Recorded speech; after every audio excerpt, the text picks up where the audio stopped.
Good evening, and welcome to the August 10th, 2026 regular meeting of the Rochester Hills City Council. Call the meeting to order. Ms. Bowen, will you take roll? President Carlock. Here. Vice President Mangioli. Here. Mr. Blair. Here. Mr. Lindberg. Here. Ms. Menino. Here. Ms. Neubauer. Here. Mr. Skelsey. Here. President Carlock, we have a quorum. Thank you very much. If everyone will rise, our Youth Council rep will lead us in the Pledge of Allegiance. Pledge allegiance to the flag of the United States of America and to the republic for which it stands, one nation, under God, indivisible, with liberty and justice for all. Approval of agenda. I have not been made aware of any changes to the agenda. I have a motion by Vice President Mangioli and seconded by Councilman Blair to approve the agenda. All those in favor? Aye. Any opposed? All right, we have an agenda. First up tonight, Council and Youth Committee reports. We'll kick it off with our Youth Council representative, Yuna Wu. Thank you, President Carlock. Good evening, everyone. My name is Yuna Wu. I just graduated from Stony Creek High School, and I'm finishing up my 4th year here on Rochester Hills Government Youth Council. I also serve as the youth representative for the Public Safety and Infrastructure Technical Review Committee. I'll start off with some updates for the Youth Council. We have a busy week this week. We're looking forward to volunteering at the Brooklands Block Party this Wednesday, where we'll be running another tie-dye station to celebrate America's 250. And then right after that on Thursday, we have our August monthly meeting where the planning department's going to come in and conduct a focus group with our youth council members. And it's also the last meeting for our seniors. On Friday, we have our orientation for the youth council members for the 2026 to 2027 year. And finally, I just wanted to thank Erin, Councilwoman Neubauer, and the rest of City Council for all that I've learned throughout my amazing 4 years on Youth Council, and congratulations to our new members. Thank you.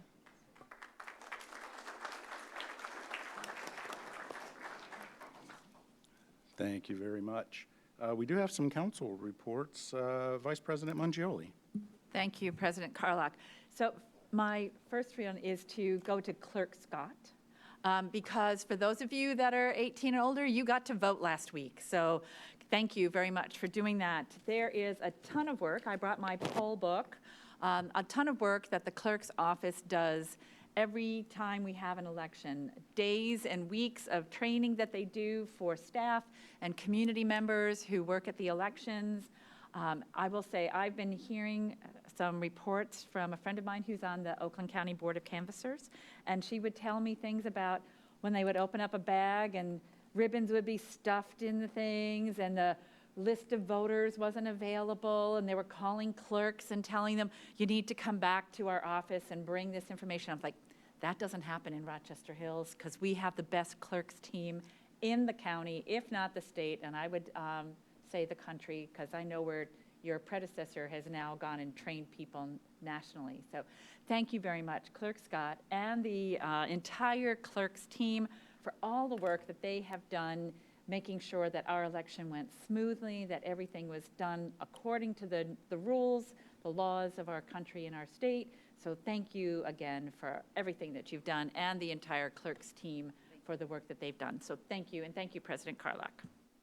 Thank you very much, Vice President Mangioli. I don't see any other council committee reports tonight, so we will move on to presentations. I think this is what most of you are here for.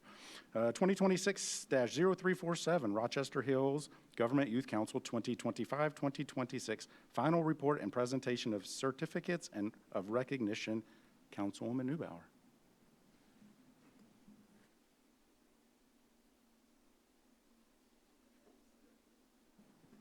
Why don't the kids do their presentation first, and then we'll do my section. Okay. Come on, kids. Let's have our students that are going to be presenting the report. Come on. Make sure your microphones are turned on. We're ready for you.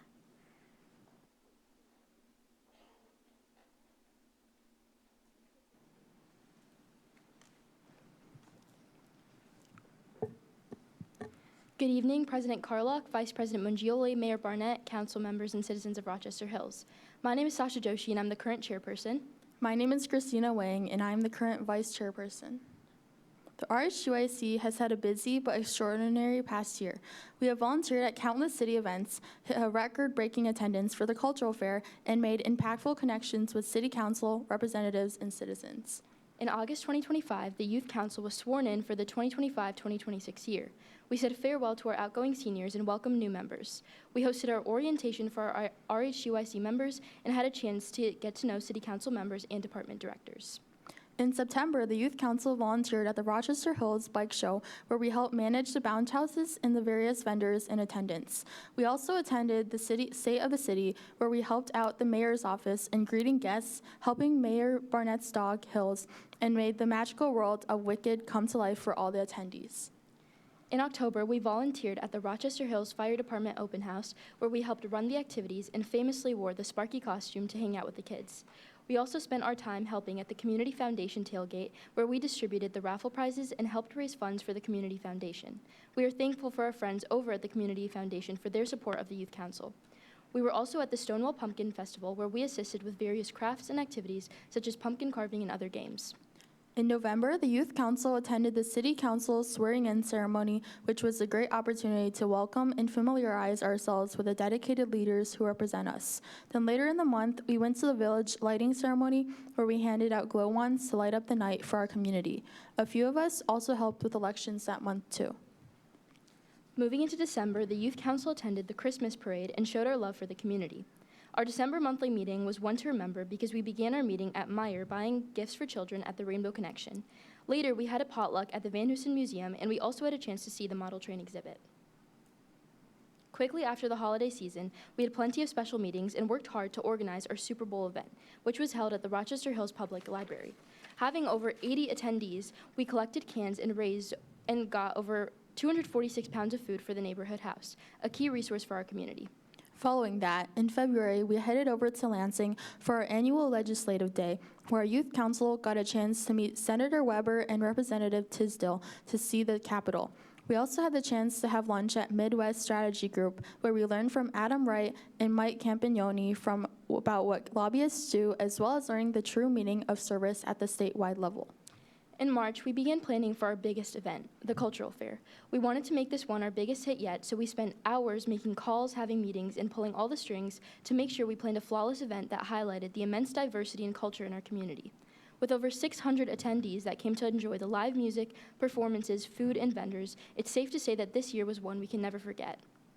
May was a fantastic year for us as we wrapped up the cultural fair and discussed how we can continue to improve and expand this event for next year. But we also spent time helping out at Oak in the Hills, and despite the rainy day, we had a blast telling people about Youth Council, checking people into the event, and helping out in many other ways. We also took on the Van Hoosen Cemetery Beautification Project. This project was truly the highlight of our month, as the Youth Council got the opportunity to give back to their community by planting flowers and getting their hands dirty. June marked the beginning of the application process, which consisted of reading and reviewing over 40 applications, and then an extensive interview process spanning over a couple of weeks.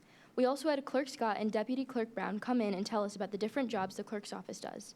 We ended this insightful meeting by playing a fun but super competitive game to see how much we learned. At the end of June, the Youth Council started their summer by attending the Festival of the Hills, and despite a little rain, we showed up to celebrate America 250 with our community. Serving on the Youth Council has been pivotal to our learning. We are excited to welcome the city's planning department and clerk's office to our Youth Council meeting, where we felt that the city values youth input as they shared their master plan with us and asked for our feedback, including on projects like Nowicki Park. The clerk's office showed us the many ways they serve our community behind the scenes and all the different roles that play a huge part in keeping our community the safe and connected place it is. As Youth Council members, we also have the unique opportunity to serve on technical review boards and serve in City Council meetings, giving us a first-hand experience with how our local government functions. We have had and continue to have so many opportunities to learn more about the city we reside in, which we could not be more grateful for. Last but certainly not least, we would like to extend our heartfelt gratitude to Advisor Mims and Councilwoman Neubauer. You've been so much more than our Youth Council liaison and City Council liaison. You've been our mentors, advocates, and a constant source of encouragement. Thank you for being the people we can always count on no matter what, and your kindness and dedication are something we will carry with us long after this year. Thank you for your time and have a good evening.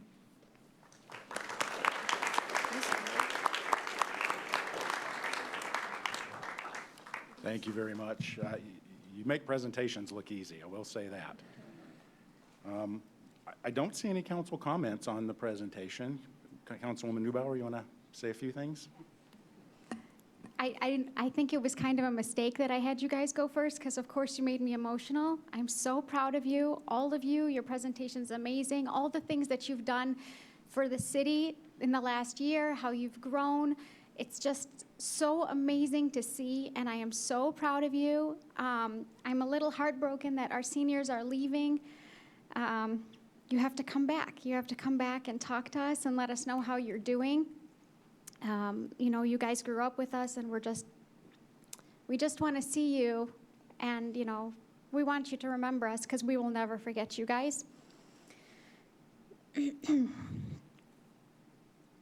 They should never have the mom do this. Anyway, I'm excited for the new students that are coming. I'm really proud of you guys. I can't wait for this next year. I got to meet some of your parents before the meeting started. I want you to know that we love your kids. We're proud of your kids. We want to invest in your kids, and we know that your kids invest in the city. We have the best of the best, and we're just so thankful and so proud of all of you. So that's all I have.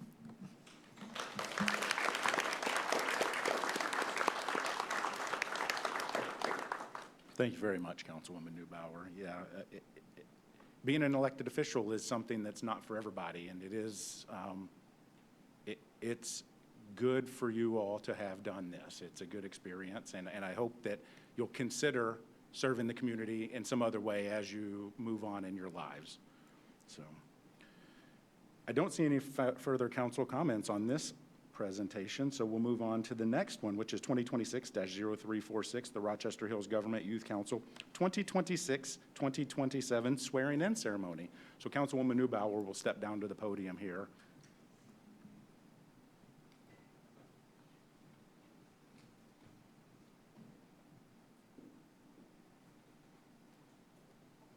I should have lowered this before the meeting started. Okay, welcome parents, students, and graduating students, and our new students, and welcome citizens of the City of Rochester Hills.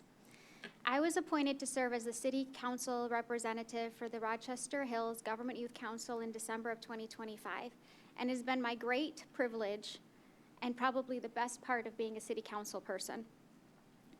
If I'm being honest, it's the part that makes my heart grow the most. This summer, along with Youth Council Liaison Aaron Mims and some of our Youth Council members, we interviewed 41 candidates for the 2026-2027 term.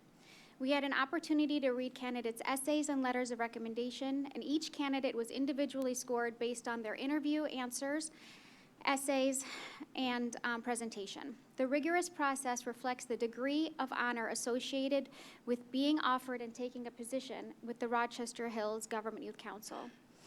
Tonight, the 2026-2027 Youth Council members will take an oath of office administered by Clerk Scott. They will solemnly swear to support and defend the United States and Michigan constitutions and the Rochester Hills City Charter, and to conduct themselves in a manner to maintain the integrity of this appointed position and to honor the City of Rochester Hills.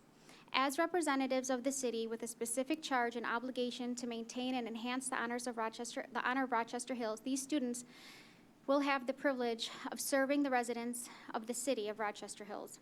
As the City Council, we are here to guide, mentor, teach, and lead by example. And we are here to serve our residents as well. And we want to be a good example for you. We want to be people that you can reach out to at any time. I want to begin by congratulating our recent graduates, some of whom are here. Isabella Blakely, who's from International Academy, going to University of Michigan to study women's medicine. Lucas DeGrande from Notre Dame Prep from University of Indiana. Janelle Hayes from Stony Creek High School, who's going to Michigan State University, James Madison School.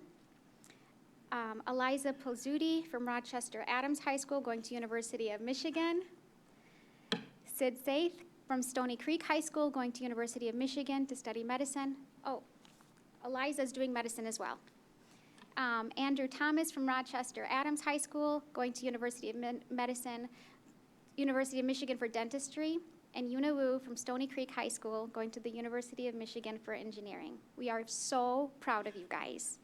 So let's give them a round of applause. Okay, and now I have the privilege to introduce the 2026-2027 Rochester Hills Government Youth Council members. And when you hear your name, if you could approach, where do you want them to stand, Leanne?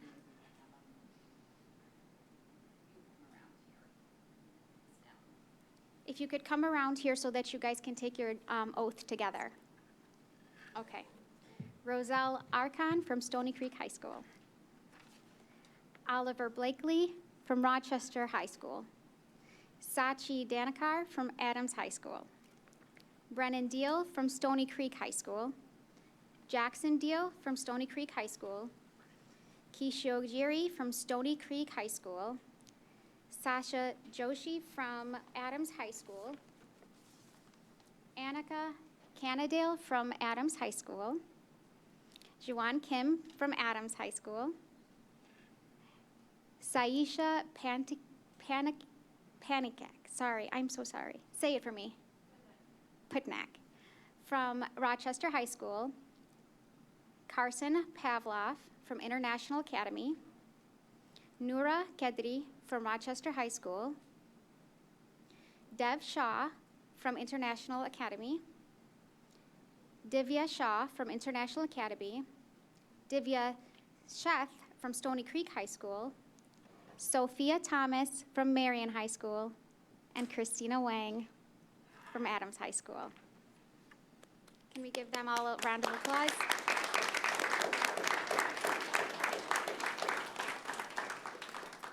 Clerk Scott will administer your oath of office, and after the oath is administered, we'll take a quick break for a quick reception to celebrate our former students and future students.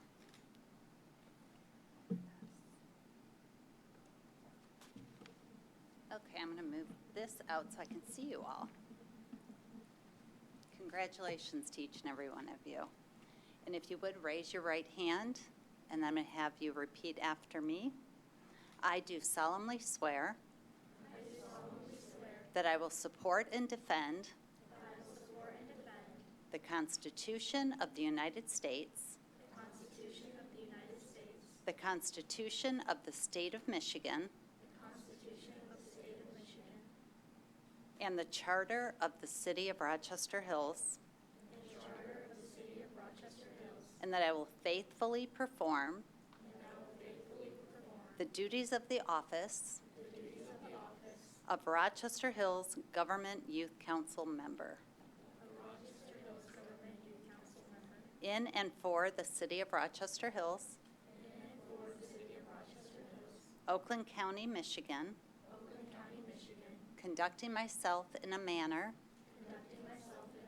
designed to maintain the integrity of my office and the honor of the City of Rochester Hills,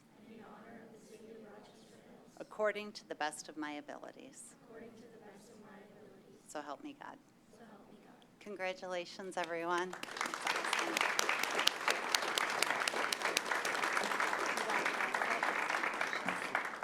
Should stay here for a minute. I'm going to move this back for you. And I have to lower this again. Yeah, thanks for that.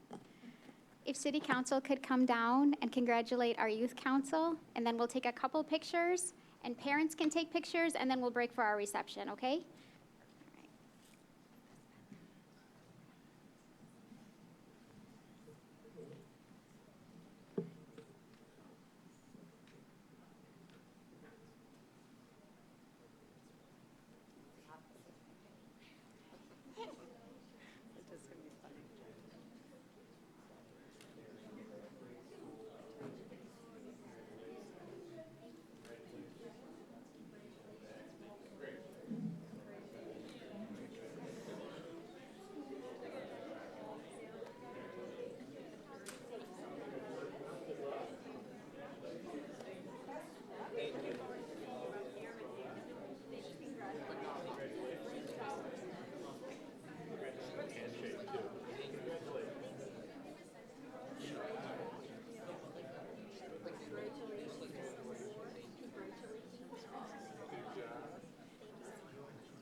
Okay,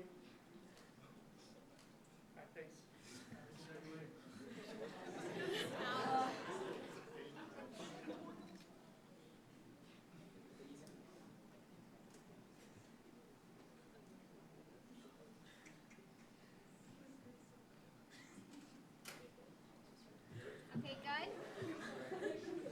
Okay.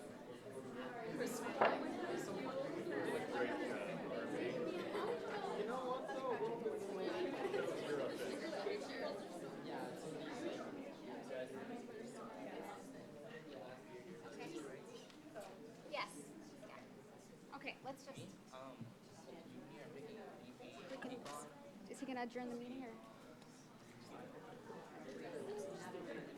Okay. Do we have to So at this motion? time, we'll take a quick 10-minute recess. So if council people want to go outside and congratulate the new youth council.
future leaders of our country out there. Next item for presentation is item 2026-0352 Midwest Strategy Group presentation. Mr. Adam Wright.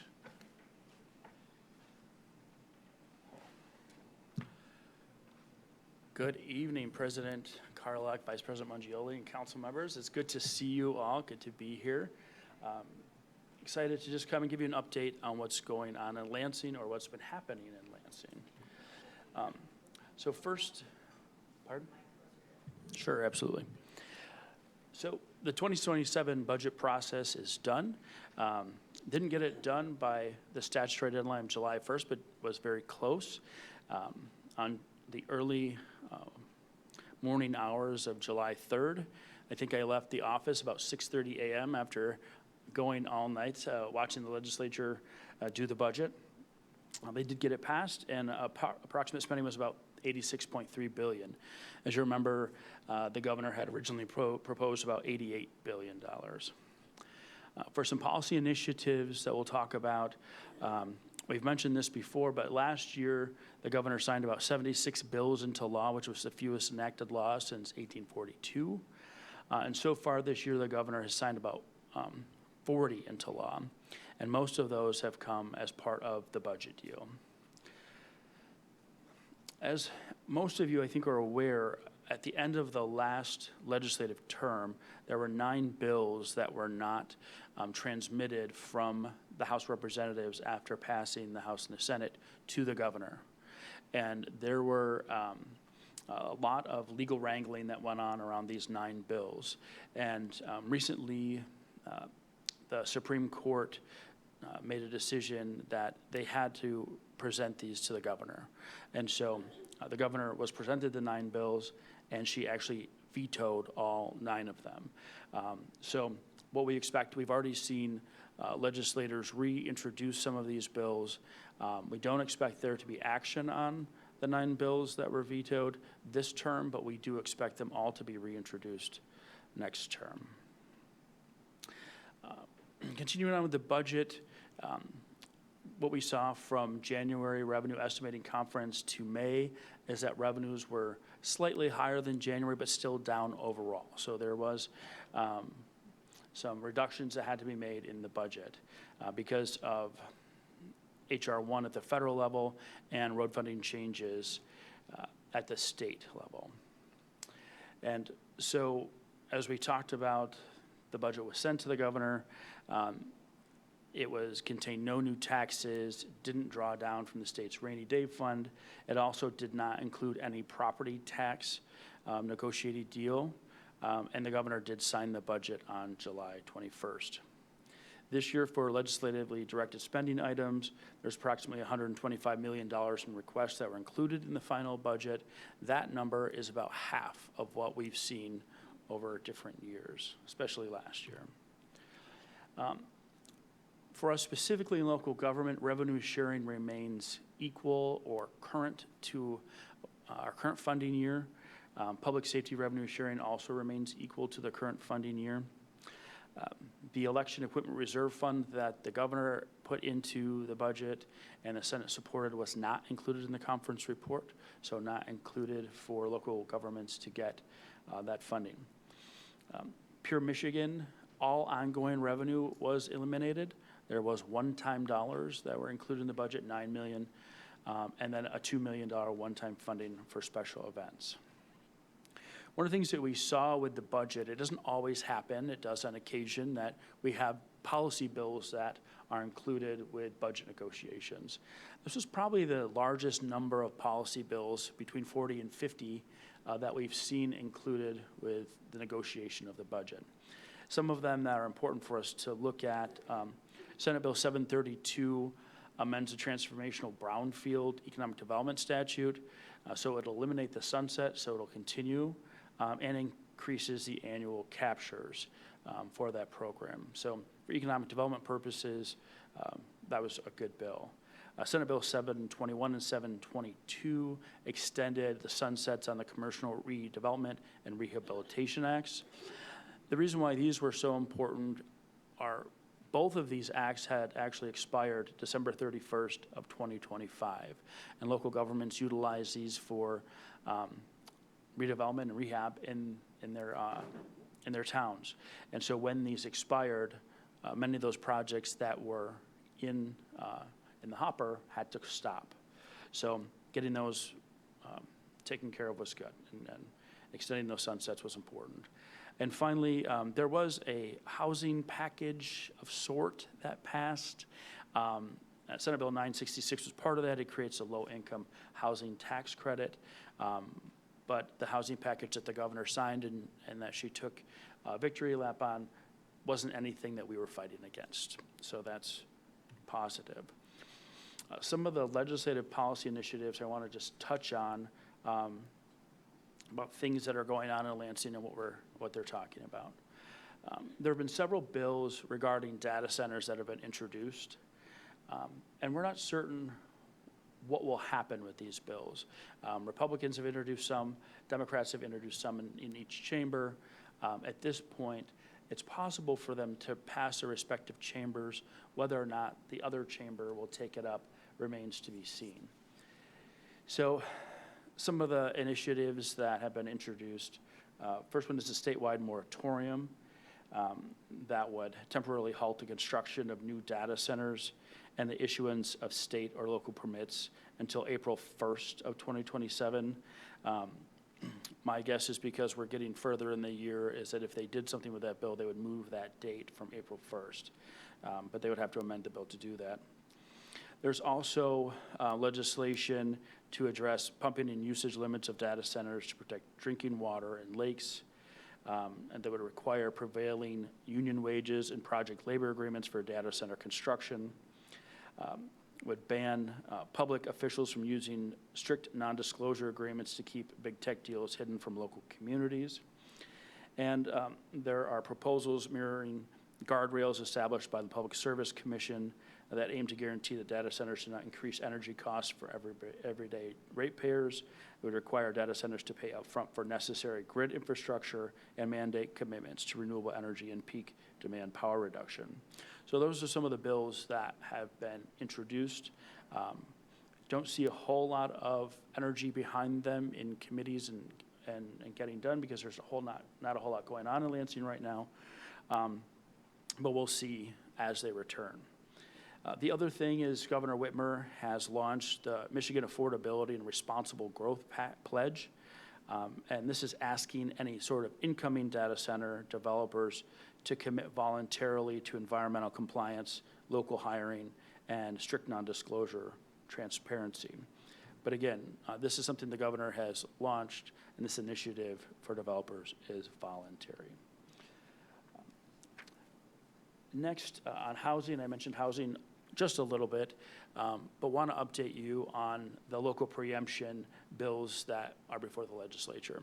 And just as a reminder, some of those bills would state that there would be a minimum lot size that you could set, minimum home sizes that you could set.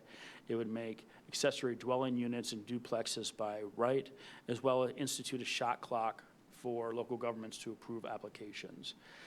These efforts to take away local control and make a statewide policy have really stalled in Lansing at this point. Since they broke after the budget, I'm not having weekly meetings on it, but I am having bi-weekly meetings on it to make sure that we continue to understand if they want to try to move these at all later on in the year. I would actually be surprised if they put a ton of effort into this, as I know local government officials all throughout the state have been very opposed to local preemption bills that take away their local decision-making ability for their own jurisdictions.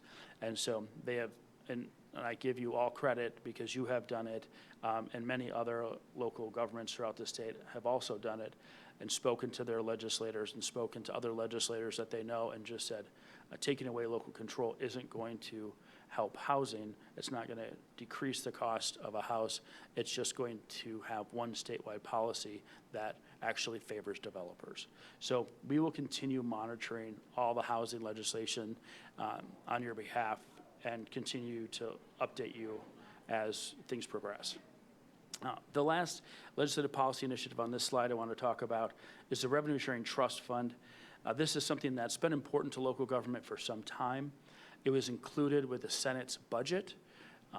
However, the Senate, it was not included in the final budget. So getting this over the finish line and getting it done may be a little more difficult now because it's not included in the budget and they did revenue sharing a different way. So what's next? So some of these slides I submitted prior to the primary election, but the primary election did happen on August 4th. Thanks to Clerk Scott for all of her efforts and gearing up for November. The general election will be on November 3rd, and we'll decide control of the Michigan legislature and the other top offices in the state. And we will watch this election carefully. We will see who controls the Michigan House of Representatives, if Republicans maintain majority or if it flips to Democrats. We'll also watch the Michigan Senate to see if Democrats maintain control or if it flips to Republicans. And we will obviously watch who wins the governor's race, as all of those factors will go into how we sit down and work with the mayor and his team on developing a strategy for Rochester Hills for the next term. And so we will continue to do that. After the November elections, everyone's like, okay, we can take a breath. And that's really when we start, right? To understand all the nuances of the election and to develop a strategy with you. So fall session, legislators are scheduled to be in session some random days in August, September, and October, but it's unclear how many, if any, days legislative action will occur. Now, we just heard today, actually, that the last week of August, they could be in, so that week of August 24th, 25th. What will they do? I don't know. But hopefully we'll get an idea of what's going to be on the agenda when we get closer. And then I always have lame duck question mark, because after the general election, I'm not certain what they're going to be able to come together to do. It's always like raising a mountain to try to get, in a divided government, things done. And I think it'll be no different in lame duck. The only thing that I could see lame duck happening for is if there's some sort of financial issue, if there's an emergency that the legislature has to come together to address. Otherwise, I think chances for a robust lame duck are low. And the election year, again, we get to remove some of these photos now from this picture, as the governor's race is between Secretary of State Jocelyn Benson, Congressman John James. U.S. Senate race is between Abdul El-Sayed and Mike Rogers. The Secretary of State's race is between Lieutenant Governor Gilchrist and Macomb County Clerk Forlini. And the AG's race is between the Washtenaw County Prosecutor Savitt and Doug Lloyd on the Republican side. There will be Mop Up Michigan on the ballot, which is aimed at, it's money out of politics. It's aimed at targeting the big utilities in the state and ensuring that they can't unduly influence Michigan elections. And there's potentially a citizens voting initiative, but we've not seen if that will make the ballot yet. And with that, I'm happy to take any questions that you may have. Thank you very much, Mr. Wright. As you can imagine, there are a few questions and comments. Sure. One thing that I can say, there are a lot of people here tonight that are probably interested in hearing what we're going to talk about with the data centers. And, like you mentioned, the state hasn't decided what they're going to do. So there's a high probability that we won't do anything until the state makes some decisions. So we're watching very closely to ensure that we don't make ordinances or policies that would then have to be changed or undone if it's in conflict with what the state comes up. So thank you for that update. We'll go down the line here. Vice President Mangioli. Thank you, President Carlock. So yes, Mr. Wright, I have a whole bunch of questions here. data centers is one of them, but first, you talked about lame duck, but when does the next legislative session start? I mean, I know the governor gets sworn in at the beginning of January, but do they start meeting right away, or? They won't start meeting right away. So after the election, so November 4th, you'll see the election be done. The new legislators will come to town that week, and they'll do leadership elections, so we know who will be the Speaker of the House, the Senate Majority Leader. But they don't officially start until after the first of the year. And I believe it's the second or third week in January, constitutionally, they're mandated to be there to begin session. But they will have to adopt rules, and as part of those rules, they establish committees and then appoint members to those committees. And we normally don't see a lot happen in Lansing as far as committees meeting until after the governor has given their State of the State or budget presentation so that there's something to act on. Now, you will see right away hundreds, and I mean hundreds, of pieces of legislation introduced. So a lot of, every piece of legislation that doesn't get passed by the legislature and signed by the governor dies after December 31 of this year. So there's something called Project Blueback, where they will list the bills that they would like to reintroduce, and all those get put back in, and as soon as they can, they start lining up at the clerk's office or the secretary of the Senate's office to introduce those. So you'll see those, a lot of bills being introduced right away in January. So that goes back to those data center bills. If they don't get passed this year, then we would have to wait until session starts up late January, early February before they would be reintroduced. Correct.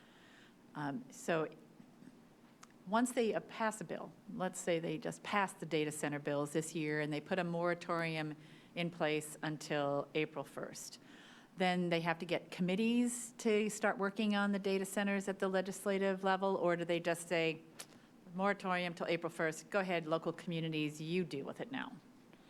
Well, I think if there's a moratorium, local communities wouldn't be able to deal with them, right? But it would just depend on however long that moratorium lasts. And if they want to extend it or if they want to do something different, they would have to act. And that's only if that legislation were to pass before the end of the year. Okay, so later on our agenda this evening, we are talking about extending our moratorium on data centers. Right now, it would be in March as a 6-month proposal, which is before the April 1st date.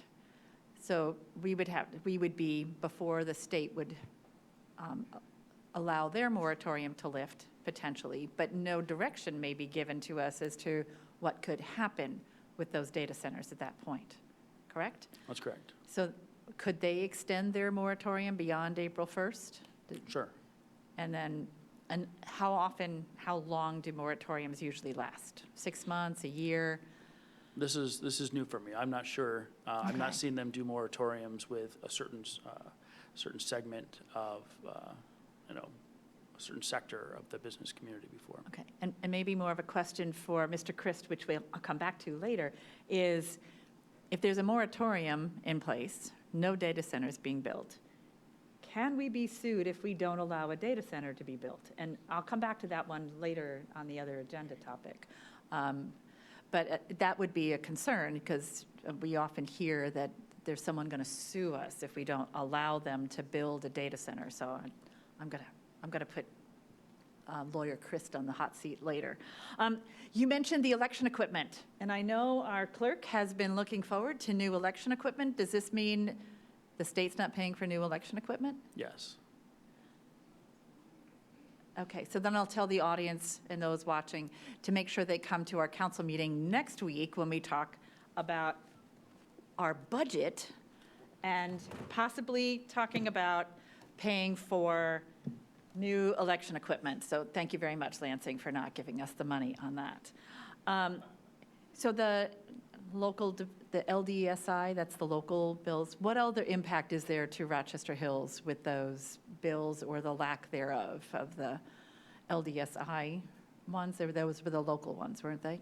So the LDSI are projects that legislators put in for their communities to get. So Nowicki Park got money, I think, through Yes. the LDSI. Correct. So is it going to be harder for us to get funding through those requests in the future? It could be, and it depends a lot on the economy of Michigan and how revenues come in. So as I talked about earlier, the revenue picture was a little rosier in May than we heard in January, but not a ton. And so there is less money to operate with because of some of the tax changes that were made at the federal and state level. And so as you see that continue to slow and revenue slow, there'll be less to be able to do things like legislatively directed spending items so that we can, as a state, actually fulfill the obligations that the state has. Okay, great. Thank you for that explanation. Last question for me. I understand school funding increased from last year. We're getting more per pupil, or is it ones that are specifically targeted to certain areas of their budget? Is it a per student increase? Yeah, so all schools got a $250 increase per pupil. I think it brings it up to like $10,300 per student. There are other increases, and schools will get various other categoricals, and so there's like school safety, mental health. I think that was like 250-ish million to 300 million that will go to them. But there's a ton of individual categoricals that schools can apply for to receive. Okay, and along those lines, for the mental health piece, if it's in the school funding, but can the city partner with the school districts on efforts? Because I think our youth council wanted to focus on mental health for this coming year. It would be great if there's latitude for us to be able to do that, Councilman Neubauer. So I'll let you follow up on that one. So thank you very much. I always enjoy having you come. And appreciate your information, late-breaking information from Lansing. So thank you very much, Mr. Wright. Thank you, President Carlock. Thank you very much, Vice President Mangioli. We do have some additional questions and comments. Councilman Blair. Thank you, President Carlock. Adam, I'll echo Councilwoman Mangioli's comments. It's always a pleasure to have you present to us. And I wanted to specifically thank you for speaking to our youth council.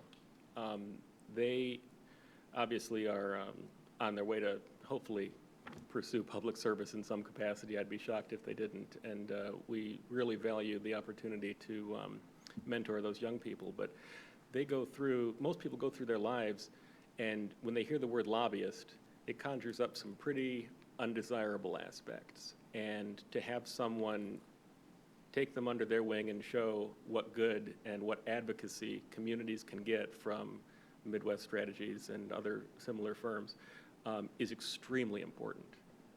And the local preemption, the horrifying effects that it would have on communities statewide if that were to pass is the perfect example. So the fact that they called you out by name in their remarks is really special, and I hope you take that back to the office and know how pleased and proud we are that they said that and that you are. I will for sure, and I'll share that with the team. We were so happy to be able to host them at the office and speak with them about what we do. I shared with Clerk Scott earlier that when I was a staff person in the legislature, my very first boss was my high school government teacher. And so I got to work in his office, and I always joked with him that I learned more in his office than I did in his classroom. And it was true, but getting the Lansing perspective is so much different than we were just sitting in the classroom. And so always happy to have the students down and kind of show them what's going on. Thanks again. President, back to you. Thank you very much, Mr. Blair. Next up, Ms. Neubauer. Thank you, President Carlock. Thank you so much. We had an opportunity to speak right before the meeting started, and you extended another invitation for the new kids and all the kids to come back this year. And I appreciate that. I mean, you see how amazing they are. It's good when we just don't see how amazing they are, when everybody gets to see how great our kids are, and thank you for pouring into our kids. Just real quick on that, I mean, I think one of the things that I want to point out to them when they come again is we have state legislators that are in their early 20s. I mean, that's amazing. And so it's important for them to see this isn't just something you do after you've retired. You can take part in the legislative process at any age. And maybe what we do is we sit down and see if we can get some of those younger I would love legislators. I know in my home area, I think he's 23 or 24, he'll be a new state representative. I'm sure I can get him to come over and talk to them. But to get that perspective from a younger legislator, I think would be good as well. Yeah, because they hear from the moms, right? It would be good to hear from moms and dads. It would be good to hear from somebody close to their age. And that would be amazing. We can definitely, I'm excited about that. Yeah, let's talk about it. Happy Yeah. to do it. Okay, so I wanted to say thank you for that. And then I also wanted to piggyback off of what Vice President Mangioli said about the mental health funds that would be going back to our kids. Is that something that only the school board can apply for, or is it school programs or youth programs that can apply for grants to foster that with our kids? It's the school district that has to apply for. Okay. Okay. Now, with respect to the preemption for the housing, Gold Star, you know that we've been very vocal about that. Our planning department's been very vocal about that. Whether it's the government, Lansing, telling us what we can build or what we can't build, whether it's a data center or apartment buildings, that should be our responsibility. We know what our city infrastructure is. We know what we can handle. We know what our master plan is designed for. The planning department just got an award for going out into the community and gathering data. And frankly, there's no purpose in us doing these surveys, gathering data, listening to our residents, if Lansing is gonna come in like a big old bully and tell us what to do. So I appreciate you advocating for our residents and letting Lansing know that we're not here for that. So Gold Star, very thankful for that. And I know that a lot of our residents and a lot of our council was very vocal about that. Our planning, like I said, our planning department and planning commissioners do not want these bills to pass, and we want to have local control. One of the things I did this summer is I got to travel with my kids' baseball teams, and it took us all over the state. And we don't need to figure out a way to give developers a new opportunity to build. It would be nice if the developers redeveloped these places that are falling apart and that have these boarded up houses and these subdivisions and neighborhoods that are completely disheveled before they come in here and tell us what to do with our housing. So you can pass that along to whoever will listen. I'm not sure anybody will, but you can tell them to stay out of Rochester Hills. From me, just me, so that nobody else gets in trouble. I can tell you the Michigan Municipal League has put forward a plan called the My Home Program, and it does a lot of that, right? Mm-hmm. It will set up a revolving loan fund to be able to put money in there for affordable housing, workforce housing, but also for rehabilitation, because that's also critical. You bring that point up, and it's very good, because the bills that we see before us don't do anything for rehabilitation, and they also don't do anything for affordability. It just makes it easier for a developer to do what they want in everyone else's community. So this is another thing that you and I discussed before the meeting started, right? What is affordability? What if a developer comes into your neighborhood and says $3,000 per 800 square feet is what's affordable? And that's not what I view as affordable. And I don't think the majority of people would, but that's what they put on their application, right? So I think a lot of people are probably sick of me saying this, but I'm a data person and a definitions person. And I want to know exactly when you tell me what you're going to tell me that this is affordable housing. I want to know who it's affordable for, what that means, what's the range, and how is that going to be paid for? Is that something that's subsidized? Is it not? Is it you have to come up with your own funding? Like, I want to know what that means. And nobody can ever provide a definition, which brings me to the data center thing. One of the things that I'm having a lot of trouble understanding, and this is why in planning we came to the decision, it wasn't actually based on the state's moratorium, it was because we don't have enough information to put an ordinance together, so we need time to research.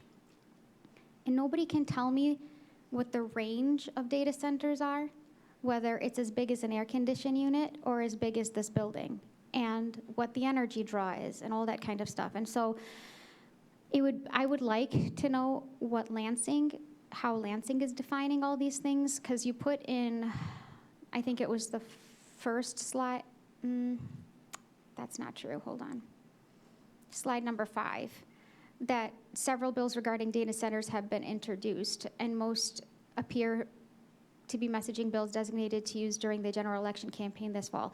So my question is where can I find the information that actually defines the definition section for these bills?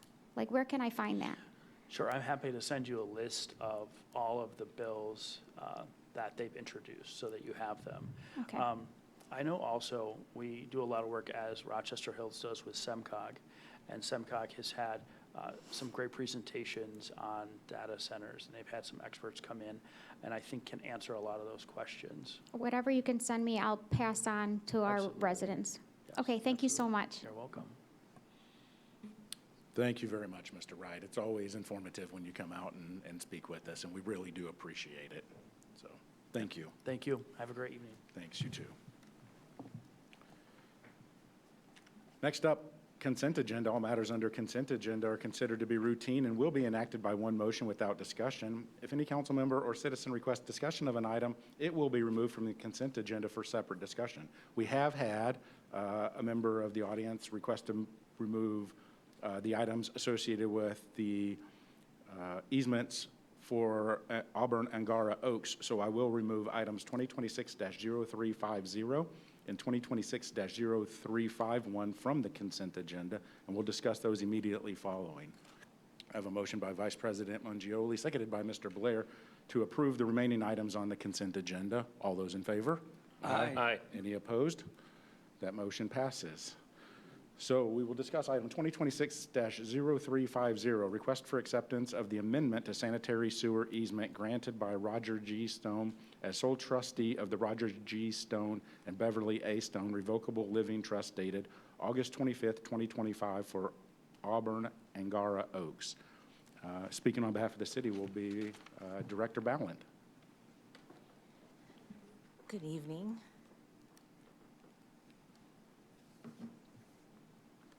All right. Good evening, City Council President Carlock, Vice President Mangioli, City Council, and Mr. Jovich. I'm here this evening for actually 2 easements, but the first one is we are requesting City Council's acceptance of the amendment to the sanitary sewer easement from Roger G. Stone and Beverly A. Stone for the parcel identified as 1532-201-007. This is an off-site sanitary sewer easement. It's an amendment to the easement, as it was the developer had recorded the document or went to Oakland County prior to construction plan approval, and the easement was shifted during construction plan approval. So that is why this amendment is being requested. We had city plan reviewed that allowed Auburn Angara Oaks development to connect to the existing sanitary sewer at a revised location. The agreement has been reviewed and approved to us by our city attorney and by the city, and the Department of Public Services recommends approval at formal acceptance tonight's meeting. Please let me know if you have any questions. Thank you very much. We do have one citizen comment on this. Ms. Pounders would like to speak. Reminder, Ms. Pounders, you have 3 minutes.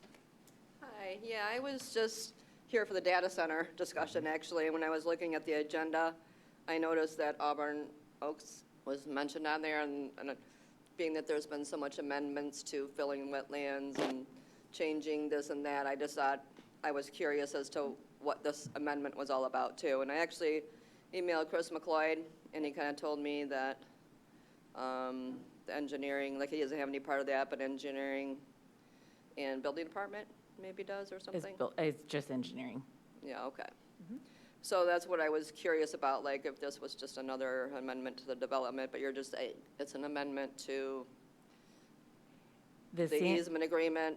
He recorded it when it was, one shouldn't have been recorded. Yeah, so he recorded it, and then we had not approved, engineering had not approved the construction plans. So it shifted a little bit to make a better connection on the sewer easement, and that's why we're requesting the amendment to the easement. Okay, I didn't know, because I I contacted him because I'm seeing somebody trenching back there with a bulldozer, and they hadn't paid their $70,000 bond, landscape bond yet. And I'm like, should they be doing that? And he's like, no, but then I thought, well, maybe they just want to look like they're doing something, because I know the building department. But then, like I see, was it Buyer's Wrecker out there pulling out construction equipment that sunk into the holes or something? Yeah, I'm not You don't familiar know. with that. Oh, that'd be I can follow up with you on that, though. Okay. Yeah, so that's what I was. I was just curious as to what is going on with it. But you answered my question. Thank you. Thank you very much, Ms. Pounders. And we do have some council comments here. Vice President Mangioli. Thank you, President Carlock. First, I want to congratulate Director Tracy Ballant. She's no longer interim, but she's officially the director, so Thank you. congratulations. Yay. And thank you, Ms. Pounders, for pulling this off of the consent agenda. I know it's specifically addressing these two items, but I think Ms. Ballant's been on some emails that I've been having with residents from Walton Oaks, and I just want to make sure that we are continuing to hold this developer's feet to the agreements that we have, and that he's going to follow them, because we don't want Ms. Pounders to come back because they're not keeping up with all of the approvals that were done in planning. So I'll follow up more with emails going back and forth. And yes, Ms. Roediger is on those, as well as Jody and building, and I don't know, there's like 6 other people in the city on those, but Yes, it's and important. We're all communicating between all the departments as well, which has been very helpful. So everyone is aware of each department working together to make sure everything's in compliance. Yes, and so when I meet with the residents in Brookdale West, which happens to be the subdivision just west of me, I'll let you guys know if you want to come out and join me and take a look at their retaining wall that's not a retaining wall. And we can talk some more about whether or not this builder is meeting their requirements. So this way, Ms. Pounders doesn't have to worry about why there's somebody digging up in a backyard when they aren't sure they should be. But with that, President Carlock, I will move the resolution in the packet. Thank you very much. Thank you very much. Thank you. Motion by Vice President Mangioli, seconded by Councilwoman Newbauer. I don't see further discussion on the item, so I'll read the resolution here. Resolved that the Rochester Hills City Council, on behalf of the City of Rochester Hills, accepts an amendment to sanitary sewer easement for the construction, operation, maintenance, repair, and/or replacement of a sanitary sewer on, under, through, and across land more particularly described as parcel number 15-32-201-007, granted by Roger G. Stone as sole trustee of the Roger G. Stone and Beverly A. Stone Revocable Living Trust, dated August 25th, 2025, whose address is 35194 Poppenstein Drive, Clinton Township, Michigan, 48035, 4 Auburn, Angara Oaks. Further resolved that the city clerk is directed to record the easement with the Oakland County Register of Deeds. All those in favor? Aye. Any opposed? That motion passes. And the next one, item 2026-0351, request for acceptance of the amendment to sanitary sewer easement granted by Louis R. and Janice L. Lekich as co-trustee of the Lekich Family Trust, dated June 6, 2023, for Auburn, Angara Oaks. Ms. Ballant. Thank you. The Department of Public Services is requesting City Council's acceptance of an amendment to the sanitary sewer easement for the Lake Family Trust. This offsite easement amendment modifies the legal description to allow Auburn Angara Oaks development to connect to the existing sanitary sewer at a revised location. The document has been reviewed and approved by our city attorney, and the department recommends formal acceptance. Please let me know if you have any questions. Thank you very much. I don't see any council questions. I have a motion by Vice President Mangioli, seconded by Councilwoman Newbauer.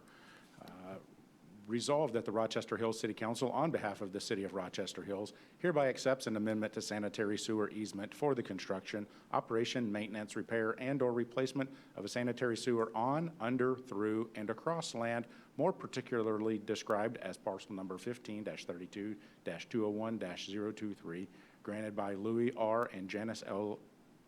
Lekich as co-trustees of the Lekich Family Trust, dated June 6, 2023, whose address is 5074 Beltmont Drive, Oakland Township, Michigan, 48306, 4 Auburn, Angara Oaks. Further resolved that the city clerk is directed to record the easement with the Oakland County Register of Deeds. All those in favor? Aye. Any opposed? That motion passes. Thank you very much, Ms. Thank you. Next up, ordinance for introduction, item 2026-0070, request for acceptance for first reading and ordinance to amend Article 5, Schedule of Regulations, Chapter 3, Temporary Moratorium, Section 138-5.301, Temporary Moratorium for Data Centers, to extend the moratorium, suspending the city's processing and acceptance of applications and plans for development and improvement of data centers, to Chapter 138, Zoning of the Code of Ordinances of the City of Rochester Hills, Oakland County, Michigan, to prescribe a penalty for violations and to repeal inconsistent or conflicting ordinances. Director Roediger. Good evening, President Carlock, Vice President Mangioli, Council, Ms. Sudovich. I'm here this evening to talk about extending our moratorium for the data centers. As you know, we started off the year, kind of kicked it off with our joint meeting where data centers were identified as one topic that we definitely needed to look into further to make sure we were protected here at the city. And from that meeting, we went ahead and Council, you approved a moratorium back in February for 180 days. And so since that time, the Planning Department has been working to study what other communities are doing. You heard from our Mr. Wright at Midwest that there's a lot of changing direction at the state, and we're not really exactly sure where they're going to be landing. And just the technology associated with data centers is changing rapidly as well. So we want to make sure that any ordinance that we develop is thorough and protects the best interests of the city. So at this time, we're asking for an extension of another 180 days, which would put it till next March. So we can continue to investigate and make sure that if and when an ordinance is adopted, that it is as thorough and complete and protecting the best interests of the city. So if you have any questions, I'm happy to answer them. Thank you very much, Ms. Roediger. We do have quite a few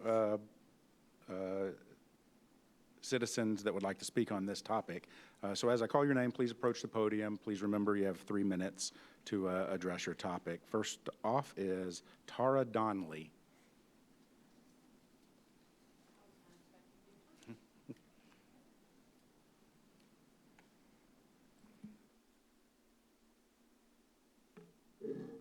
I'm assuming I don't use the, okay. You can leave it there. That goes for the news in the back. Oh, I'm sorry. Hopefully that doesn't shave off my 3 minutes. Good evening. My name is Tara Donnelly. I'm a lifelong resident of Rochester Hills.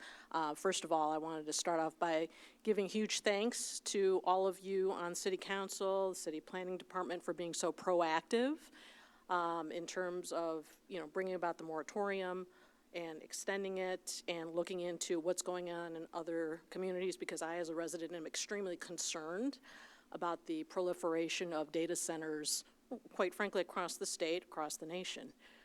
I think, hearing the legislation, in my opinion, as just a community resident, it sounds largely performative to me, quite frankly, the legislation. And so I would encourage you as a resident to continue to be proactive and not rely on what's going on at the state level.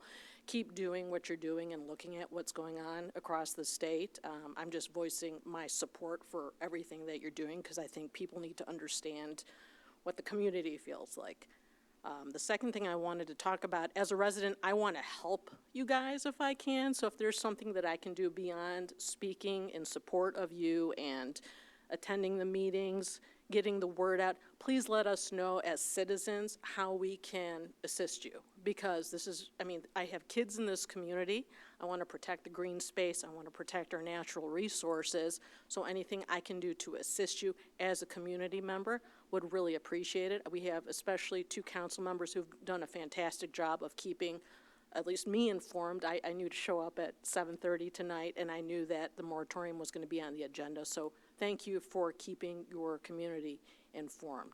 The final thing is that the pathways to data centers, we need to be watchful, because yes, there are the city ordinances, but we also have Oakland University that has a data center. So for community members who may not know this, we have multiple pathways to get data centers into our community. So please pay attention to what's going on at the Oakland University board trustee, the data center that's going on. That falls outside of the jurisdiction of Rochester Hills. So on June 26th, they did vote yes to move forward with the due diligence phase of their data center.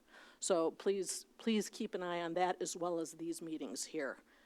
One final thing is I recognize that you are your hands are tied with respect to threat of a lawsuit, and I view it as kind of a bullying lawsuit. The Michigan Zoning Enabling Act kind of prohibits the outright ban of data centers.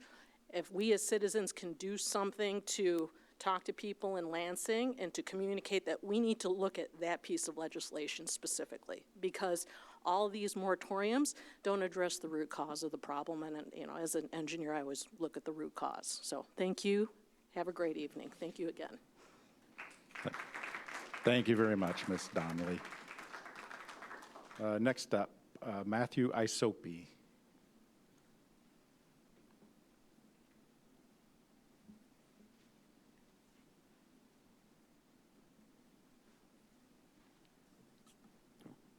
Sorry, I gotta put it up here a little bit more. No, it's a tough act to follow. Wow, very good.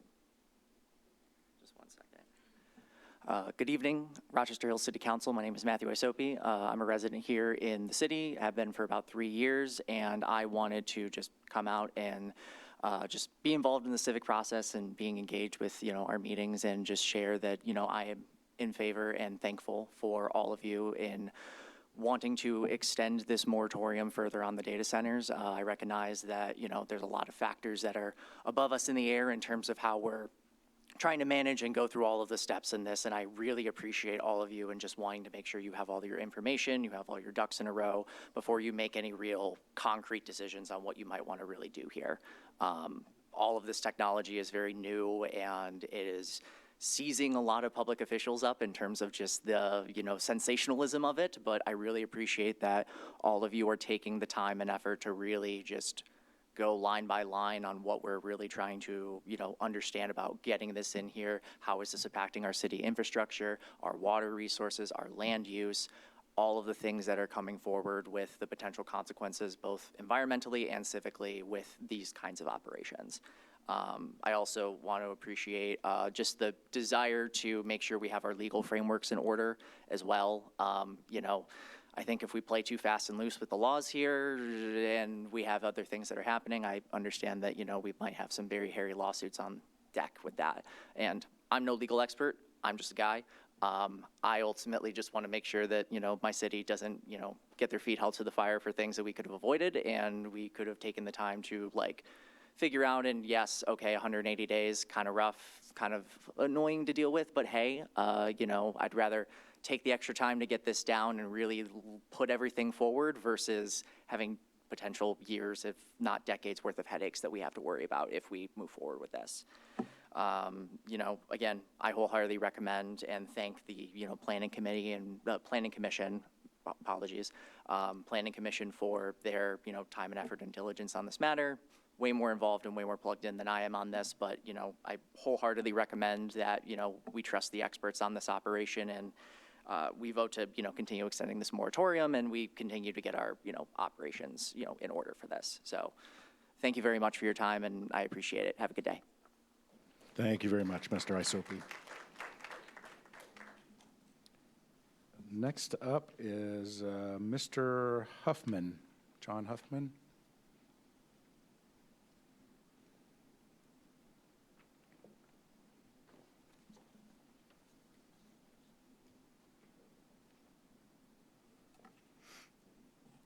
Good evening, City Council.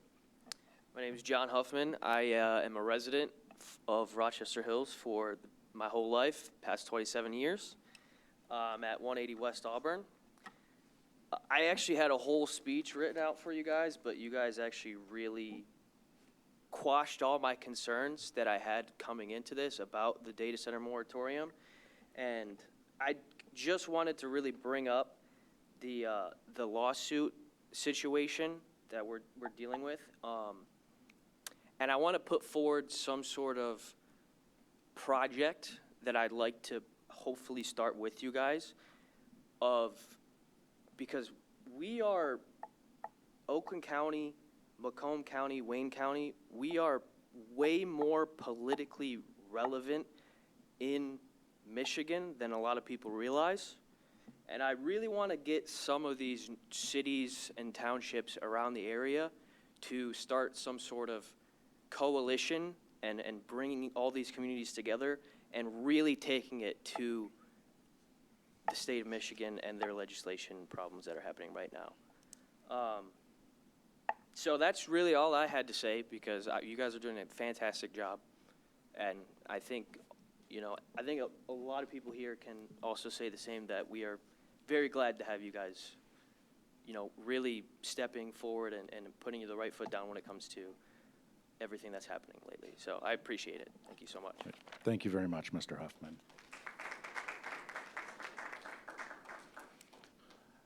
Next up, Ms. Kinpa, Christine Kinpa.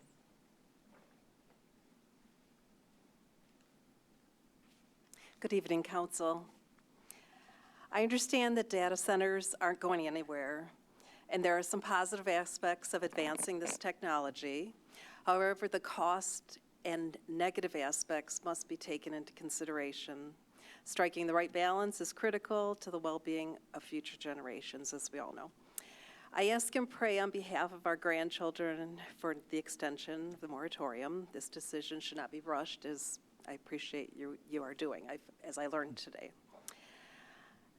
And in the myriad of issues to be reviewed in depth, I ask that future considerations include mandating that AI firms collect and desalinate our rising ocean waters in lieu of tapping into our inland, life-sustaining fresh waters. We've been told that it's too expensive, but we the people should not be forced to suffer the consequences of short-sighted, insatiable greed. Might does not make right. Thank you. Thank you very much, Ms. Kinpa. Next up, Ms. Wallace.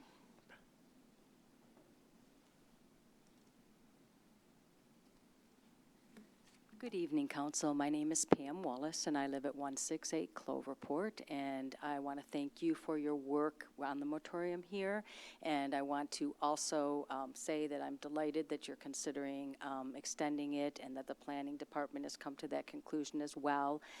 I'm a 57-year resident of the city of Rochester Hills. Professionally, I have also, for the last 15 years, worked with the leading environmental, scientific, tech professionals, legal professionals on environmental policy and law at the federal level.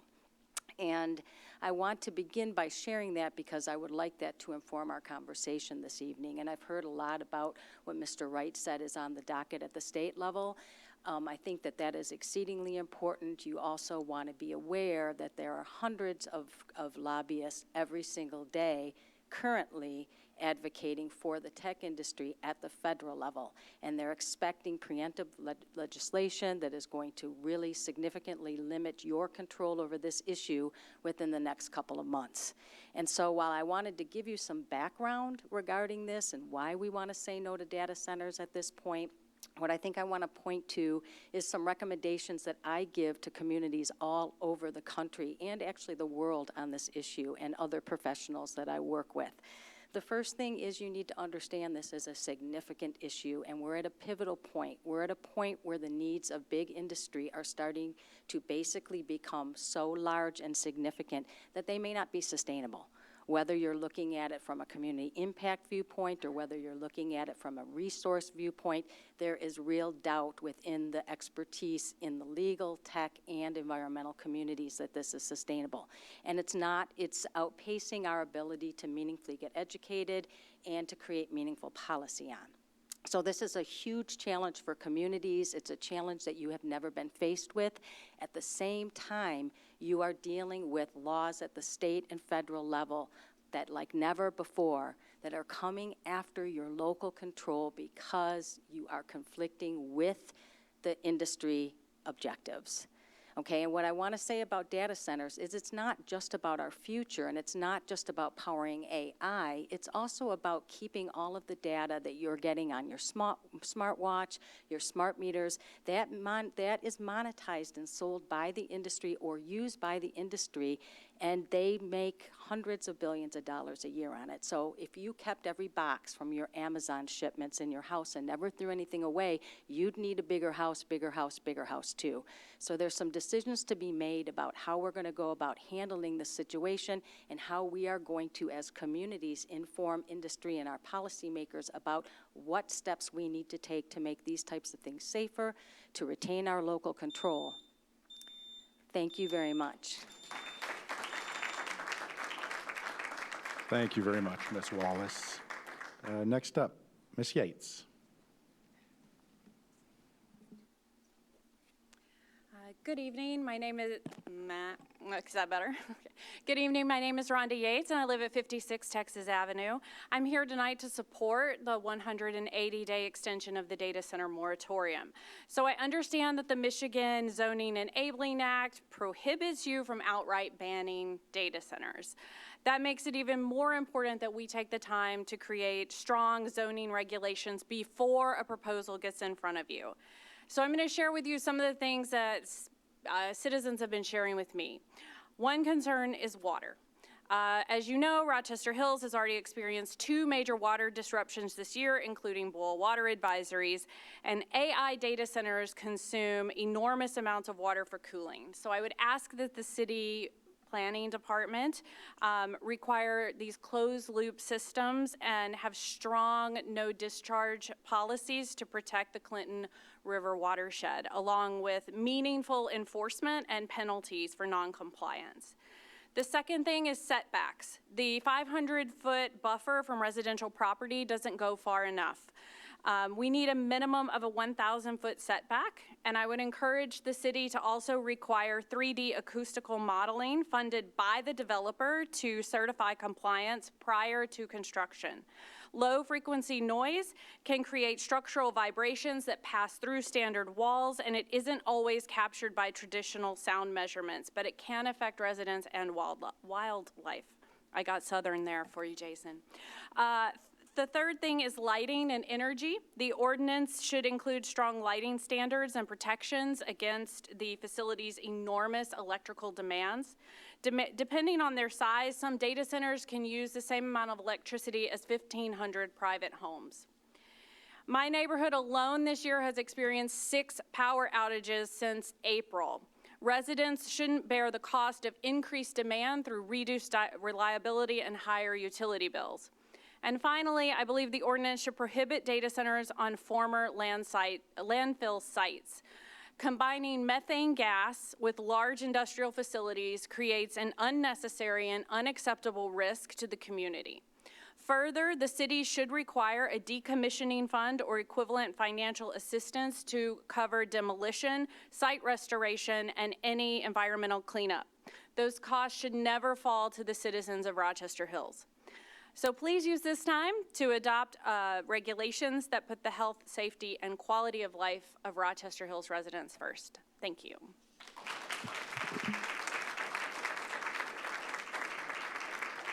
Thank you very much, Ms. Yates.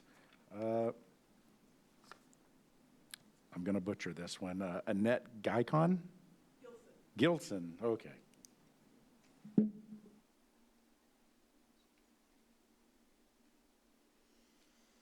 Hello, thank you for taking all of our comments. My name is Annette Gilson. I'm a professor of English at Oakland University. I live on 559 McGill Drive, across Adams from the university. I echo everyone's sentiments, looking forward to seeing these issues studied more carefully, and echo what other citizens have said. But I want to just add that in terms of creating policy, we could mandate clean power. We could, as Bill McKibben describes, create policies that force data center developers to help finance and deploy clean tech to supply local grids. One example Bill McKibben gives is that some communities have partnered with data centers that put solar panels on and heat pumps on surrounding community roofs and backyards, which could do an end run around the diesel problem, right? I mean, often it is legal for energy companies to bump the data centers off, and then the data centers employ the diesel backups, and then that appreciably contributes to more pollution, whether it be noise, water degradation, et cetera. So really, really excited by the possibility of bringing solar into our community. My husband and I just got solar this past December. It's extraordinary to pay 31 cents to DTE, and I can't tell you no sweeter feeling than that. But McKibben also points out that solar is the cheapest electricity in human histories. And why wouldn't we turn to that when we could bring Rochester Hills into both state and countrywide recognition for innovation? I think that's something that you all are doing really well, and I would encourage you to explore further. Thank you.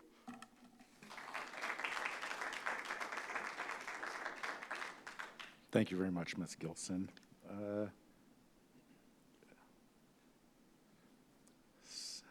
Yeah, next up is Stephen Pui.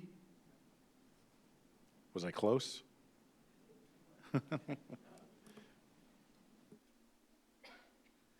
Thank you. My name is Stefan Pogue, Rochester Hills resident, and I'd just like to reiterate that we would like you to support the moratorium. Thank you.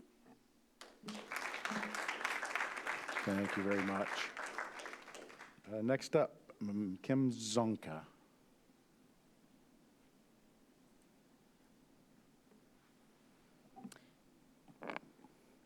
Thank you, City Council, for listening to our concerns. My name is Kim Zonka, second-generation Rochester Hills resident. As a concerned citizen for the future of humanity and our precious environment, I am against data center moratoriums, and I ask for your support for a full ban. No citizens want this. Only dystopian tech oligarchs want this. And if we don't stand up to them now, we won't be able to. We're at a very important time in world history. This is going to change all of our lives forever, and most definitely not for the better. There is no benefit, despite the propaganda coming from the developers that would like you to believe that there is. We can't eat or drink or breathe data. Do you want your kids and grandkids to have water to drink, clean air to breathe, fresh food to eat, wildlife to enjoy, lakes to swim in, or just flock camera surveilled streets that record their every move and eliminate all expectation of privacy? Private for-profit companies do not have a right to own all of our personal data and track our movements. It is unconstitutional. We have a right to life, liberty, and the pursuit of happiness, and this data theft dystopian hellscape will eliminate all of that. And I don't even have time to get into the cost, but I'll just say, how dare they expect our tax money and utility bill money to pay for our own authoritarian surveillance? When I read Orwell's 1984 in high school, I never thought I'd be living it in my lifetime. Please do the right thing and join me in fighting these data centers. Do not be bullied into thinking you can't fight it. We all can and we all must. Thank you. Thank you very much, Ms. Zonka. Next up, Teresa Pounders.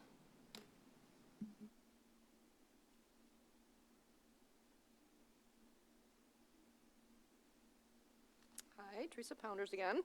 I like the rest am totally against these data centers. We truly don't know the environmental cost that this is going to take on our community. Obviously, we know it's going to destroy property values, but it's kind of like profit before people all the time. You know, like we look at the plastic industry where we now have PFAS in our water. We have it in our fish. We can't even It gets to the point when we can't breathe the air, drink the water, or eat food, you know, we're in trouble. I was checking out the weather, and they were talking about the weather patterns and this El Nino effect that was going on, and now they were predicting Michigan, our area, to be super hot. And I'm not a hot weather person. I like my spring and fall, and I like, you know, 70s, 80s, and I was like, Lord, I hope not, you know, because I like to be outside. And it was. It's just been just so hot. My grass is almost crunchy, burnt up. But I was listening the other day where they were saying this super El Nino pattern is going to continue. And the last time we had this was like 40 years ago, which resulted in famine, water shortages. I mean, this is the biggest resource that we have at the Great Lakes. We don't need to take a chance on polluting it. I wish we could extend it for longer. But I know that can be lawsuits involved if, you know, we try to do that. But just whatever we can do to try to slow this down until we truly know what it's going to do to our communities. Thank you. Thank you very much, Ms. Pounders. That's all the blue comment cards I have for this topic. We do have some council comments and questions on this issue. We'll start with Vice President Mangioli.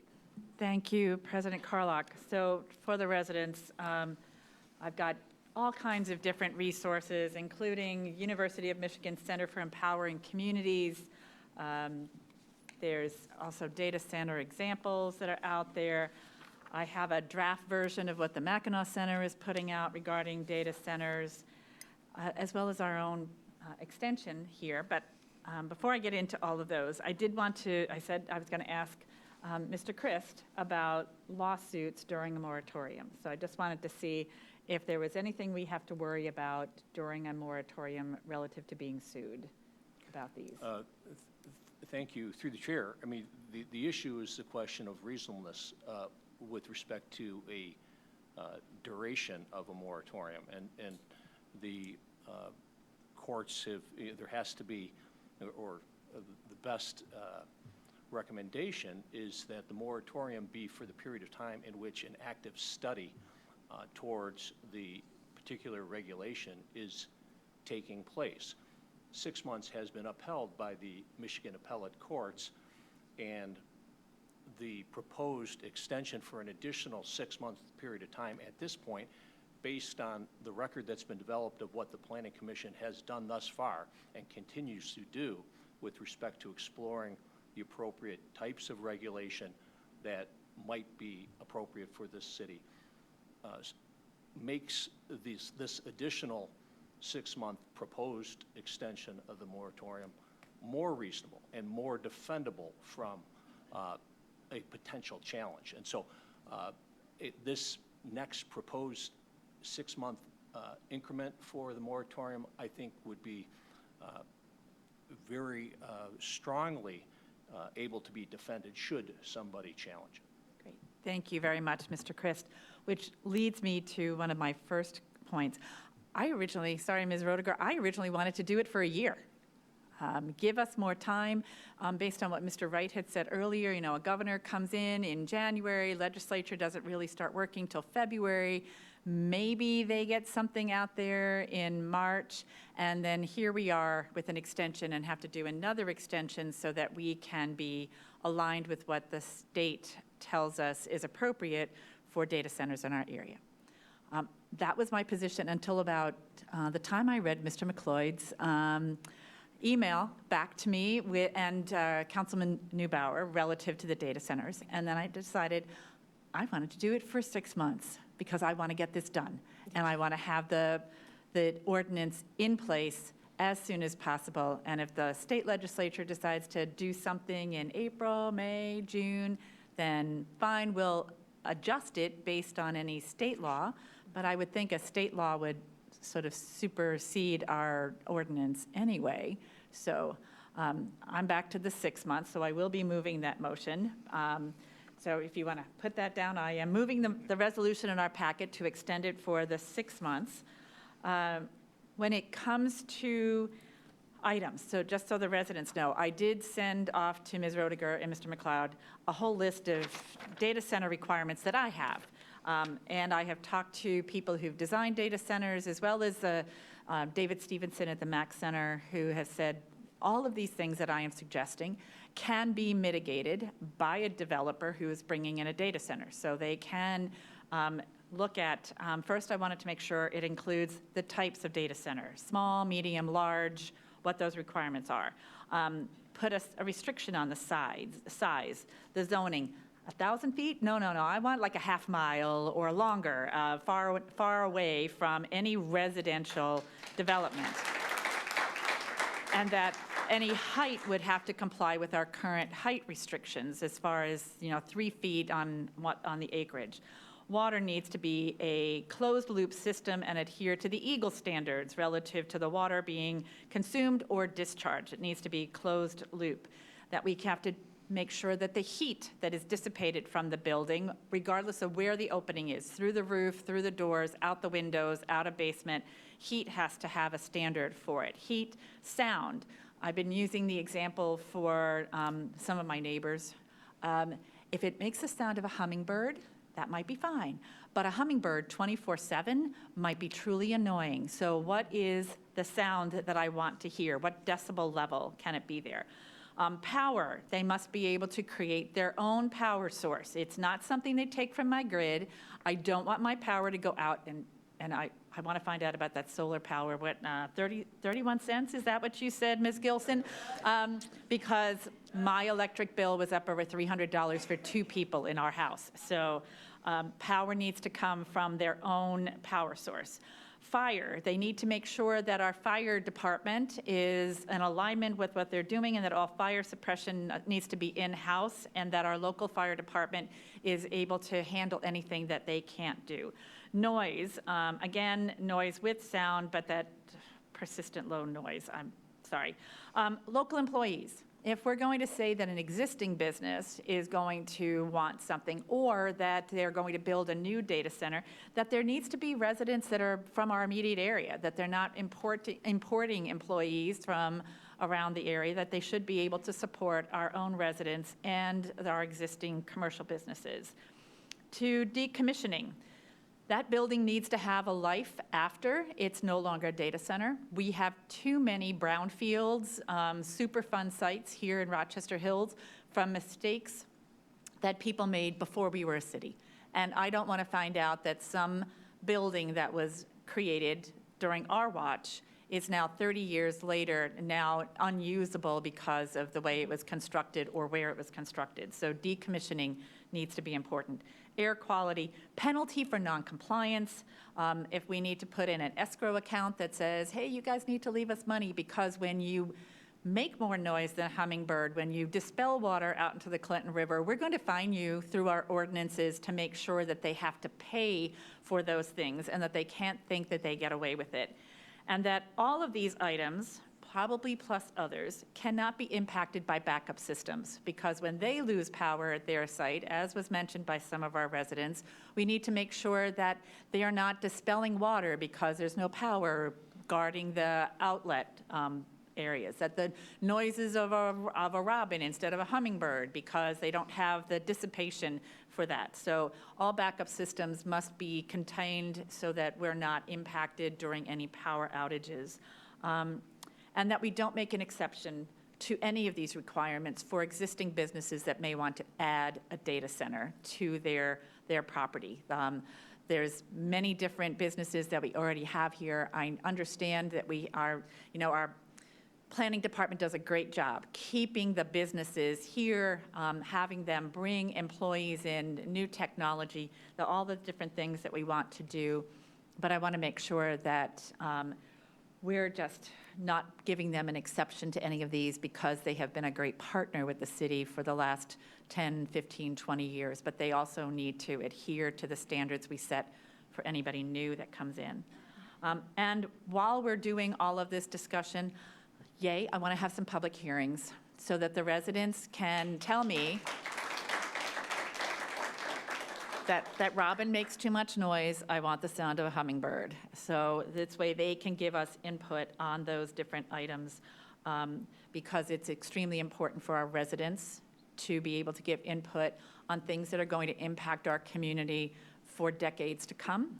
I will say, all of you, you all came up with your cell phones, and believe me, the data centers are using your cell phones. I don't know how many times in the last 48 hours I have been asked by different apps or websites about the cookies that are on my website, on my phone, whether or not I want to have something saved.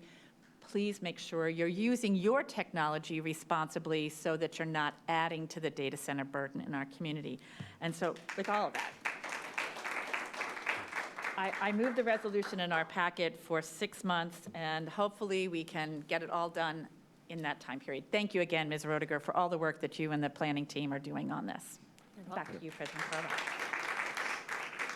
Thank you very much, Vice President Mangioli. So I have a motion by Vice President Mangioli, seconded by Mr. Blair. We will continue council comments with Councilman Blair. Thank you, President Carlock, and thank you to residents that have showed up to voice their opinions tonight. This is an important topic. John, right? Yeah. You had mentioned that data centers are new, and these hyperscale data centers, which I'll talk about, are indeed new. But data centers have been around for a long, long time, and I'm very familiar with them, actually. One of the pleasures of serving on council is you've got subject matter experts up here. We've got attorneys, we've got educators, engineers. Vice President. Yeah, I want to see what you're going to tell me. Mangioli and I, we're kind of the techies. I'm hardware, she's software, but yes. I appreciate your comments. Those are very, very poignant. But no, data centers aren't new, and there are probably 100 of them in Oakland County, and I would bet that you drive by one every single day and don't even know it's there. And that's kind of the way I want to keep it for Rochester Hills. What's been covered by the media extensively are so-called hyperscale data centers. The one that was proposed for Saline was a 250-acre site. And just for context, the one at Oakland University, the one that was proposed, is 15 acres, 6% of the size. Now, when you're building a hyperscale data center, the ones that consume a ton of power, a ton of water, they vibrate the nearby communities, they are devastating to the local environment. These huge facilities, the developers want cheap land, they want, ideally, a huge power line running through it, big parcels that are undeveloped, and a government that's going to give them a subsidy. And that's why they're disproportionately targeting rural communities. And thankfully, and in Rochester Hills, we really don't have any of those things. We don't have huge parcels, we don't have cheap land, and we sure don't have a government that's going to give them any kind of a subsidy. So as far as a hyperscale data center is concerned, I'd be very confident to say that you're never going to see one in Rochester Hills. Don't say never. We just don't, I don't think we're attractive to that type of development. Now, as far as a more modest data center, what I would not want to do is have our legislation prohibit Fanuc Robotics from putting in a computer center that they'll use to continue innovating, or Henry Ford Health from putting in a data center to do radiological AI, or for Oakland University not to be able to build their computing facility. That would be terrible for our local economy. So we need to have balance, right? I had a conversation with our city attorney, Mr. Christ, about some of the legal challenges that we face. And if I'm not stating this properly, please jump in. But an applicant would need to demonstrate that a data center needs to be in a particular area, correct? So it's not a shopping mall. It's not a gas station. It's not a stadium that would have to be here, right? If you're streaming Netflix at home, that content doesn't need to come from Oakland County, right? That content can easily be in a data center that's in rural Iowa. It doesn't matter, right? So I think it'd be very difficult for a developer to demonstrate that they have to have a facility here in Rochester Hills. But I'm looking forward to seeing your proposed restrictions or ordinance. I think that the amount of research that we're putting in will be in the residents' best interest, and I'm hopeful that other Michigan communities can look at what Rochester Hills is doing so that they can protect themselves from developments that might harm their residents. So thank you, Sarah. Thank you, Chris. Thank you to all the city teammates that have been working on this. And back to you, President Carlock. Thank you very much, Mr. Blair. Next up, Councilwoman Newbauer. Thank you, President Carlock. I just wanted to, so I sit on, I say this every time, but I sit on the Planning Commission, and this came before us in May. And I was actually the one who made the motion to extend the moratorium because I wasn't comfortable passing an ordinance. So Ms. Donnelly asked, what can the residents do? Please come to our meetings. Our Planning Commission meetings and City Council meetings are usually empty rooms. I don't know if it was because of the data centers or because we had amazing kids here, but it's good to see our residents here. We also got a lot of emails, which I've responded to most of mine. I think I have one left. But write your planning commissioners and write your residents. It's important for everybody to be in touch with the residents and the residents to be in touch with their representatives. And be noisy about it so that they can't say, well, I didn't know that, or I don't think that's what they think. So that's super important.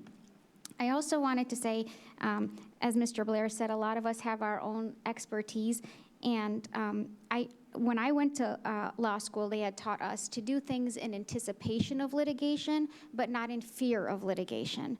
And one of the things that this moratorium does is allows us to do the research so that we don't have to be in fear when we take a position. And so I appreciate the planning department doing research for us and being able to present that research. There are going to be public meetings about it because it is going to come back in front of planning after the moratorium is, well, a little bit before, so hopefully that we can get something in place to protect our residents, to protect our community. So please come to that. I will post it on my social media. I'm hopeful that others will as well.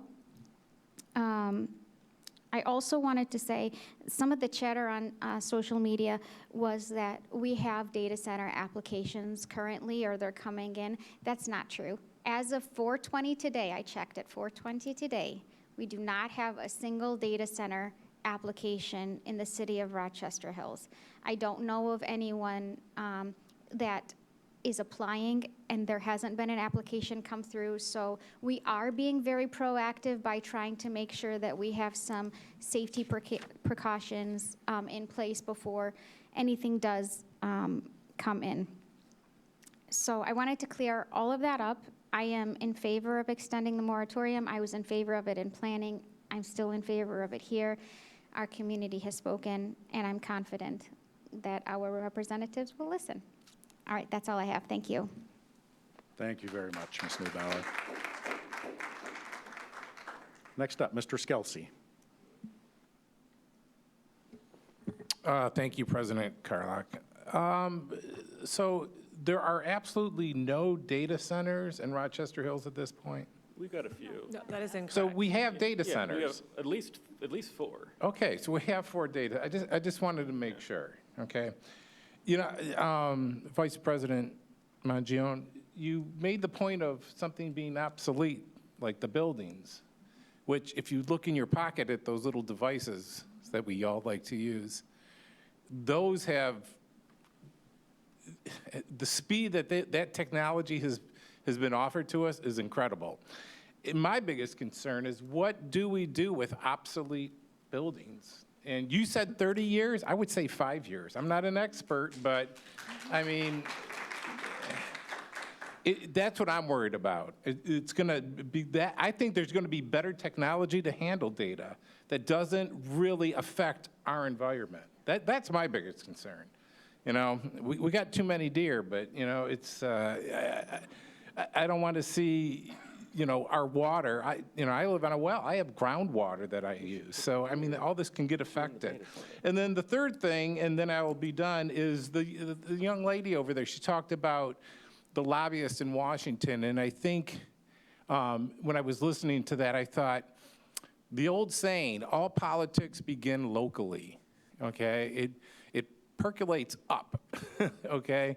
And I think, you know, the other fellow who talked about the 3 counties getting together, you know, that's local politics. It's just local people, everyday people that just go to work like you and me. Well, I'm retired, but I mean, everybody else, it's there. You can make a difference. And yeah, I don't know that much about data centers. All I know is that it's an issue for people, and we're up here to listen to what you have to say. So hang in there, and hopefully we'll get more information on this. Thank you.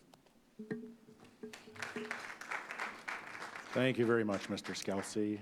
Next up, Ms. Menino. Yes, thank you, President Carlock. And again, thank you all for joining tonight. And everybody that spoke tonight, it's very clear there's a lot of passion on this issue. And I think everyone on council is in agreement. We want to do this and do it the right way. So my question is for Sarah to make some comments. For me in particular, I would like to get a level of confidence, because this is such an important topic, that we're bringing in all of the resources that we need to execute this ordinance to the top level. There's a lot of technical expertise that we probably don't have on staff, that we may need to go to the outside. Opinions, there's a lot of information, and I mean, Teresa, Vice President Mangioli read off all those criterion. I know that you're working on that, but that requires a lot of work, a lot of resources, and I guess I'm telling you or asking you to comment on that and letting you know that we are here to support in any way we can for resources that you may need to execute this within 6 months. Yeah. So go ahead and make some comments. Yeah, I appreciate that. One of the first things we reached out to was noise. I know that is a common concern about the kind of, it's not a loud noise, but it's an annoyance noise.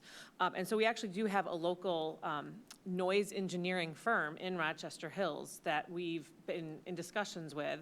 And so we are talking about the vibrations and the frequencies, and it goes way further than any other ordinance that I've seen in terms of data centers. So we are, you know, we have ASTIs, our environmental consultants, obviously we have our legal consultant, and we are lucky to be in the SEMCOG region and all of the work that SEMCOG is doing, and a lot of the publications that Ms. Mangioli, you know, we have U of M, like we have the same publications. We're reviewing all of those.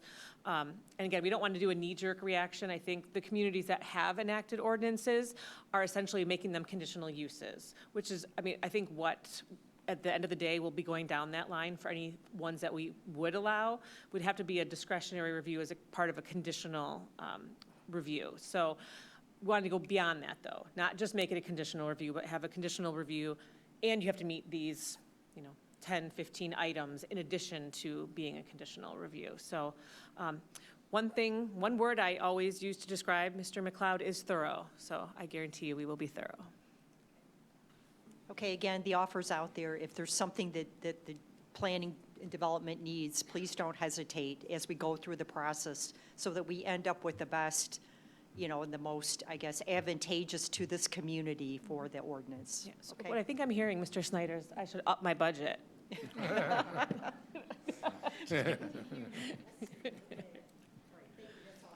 Thank you very much, Ms. Menino. Next up, Mr. Lindberg. And thank you, President Carlock. So, like the others, I would also like to thank all the residents that took the time to be here tonight and speak and voice your concerns. Of course, as a resident myself, I share your concerns. I love living in Rochester Hills, and I want our way of life to remain as wonderful as it is. But as we know, we are living in a rapidly changing world. There's legislation coming down from the federal government, from the state government, and so here at our local government, we are going to take the time to get this right, and get this right the first time, to protect the Rochester Hills that we've all come to know and love. So, thank you. Thank you very much, Mr. Lindberg. Mr. Blair? You know, we are a pretty innovative city, and the other emails that I have been responding to have been deer-related. I think I may have solved both problems. Emma, would you share my screen for just a second? I think this is, we're gonna kill two birds with one stone. I think it'll solve the deer problem, and if we can get the data center legislation to just include that, Sarah, so we can get them off of the backyards and the common areas and just put them to work. With AI. Yeah, That's how absolutely. that image came up, right? Thank you very much. Back to you, President. Thank you very much. I'd like to echo what everybody has said up here. You know, we're not taking this lightly. Please don't think that this is something that we haven't considered. You know, I have faith in our planning commissioners that they are going to take the time to ensure that what the City of Rochester Hills puts together is thorough and is what's best for our community.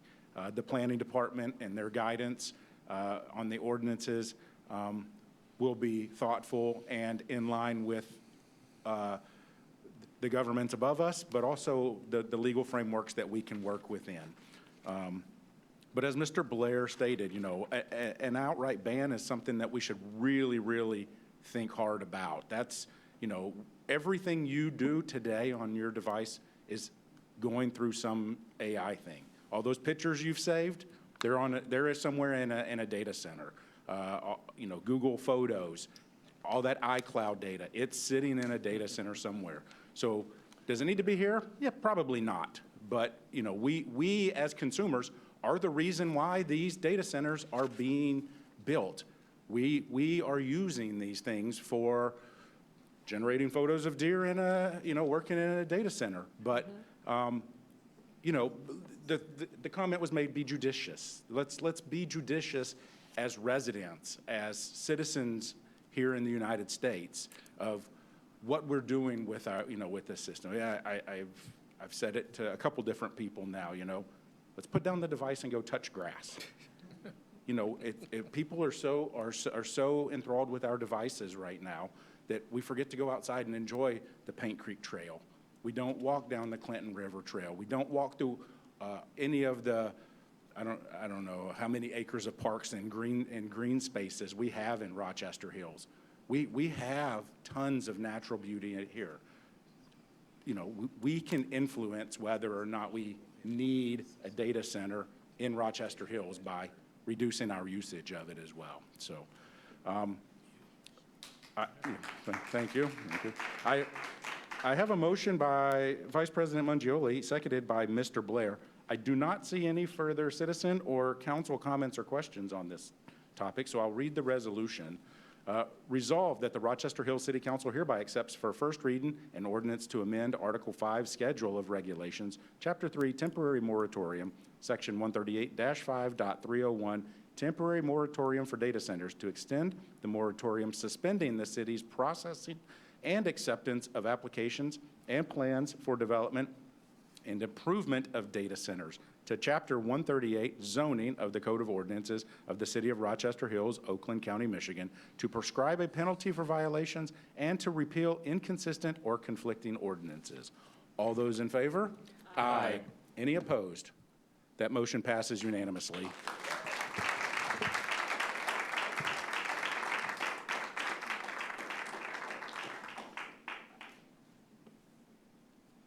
Next up, Ms. Roediger will move seats and go to item 2026-0318, request for conditional use approval for Adiago Dance, a health, recreation, and physical education facility under 5,000 square feet to occupy space within the EC Employment Center's zoning district at 1775 West Hamlin Road, Unit B, located on the south side of Hamlin and east side of Crooks. Tony Haddad, Adiago Dance LLC applicant.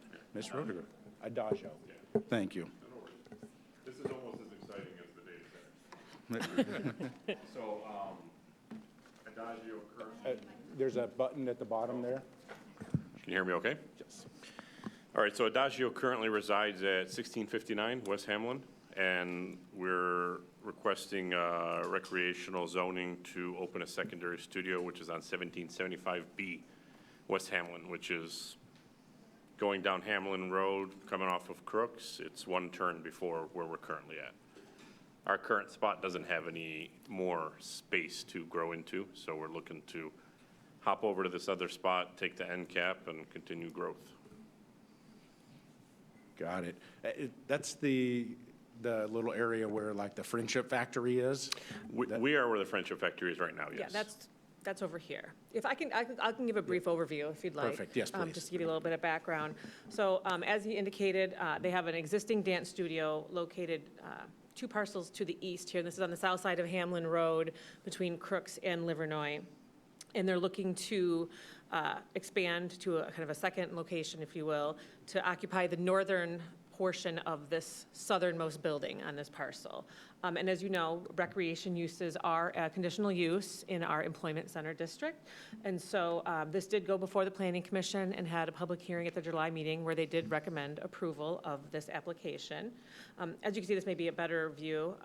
So again, the existing facilities here, the Friendship Factory is here, the new volleyball is here, and then this would be the new dance studio area. Just for context from a zoning standpoint, purple is employment center district. So as you can see, they're smack dab in the middle. Residential is probably one of the areas that the residential is the furthest from this site. In terms of the actual use, they've created a detailed list of what they anticipate. Obviously, they have a little bit of different hours than the typical 9-to-5 business. They're looking to almost essentially double the size of their capacity of their students.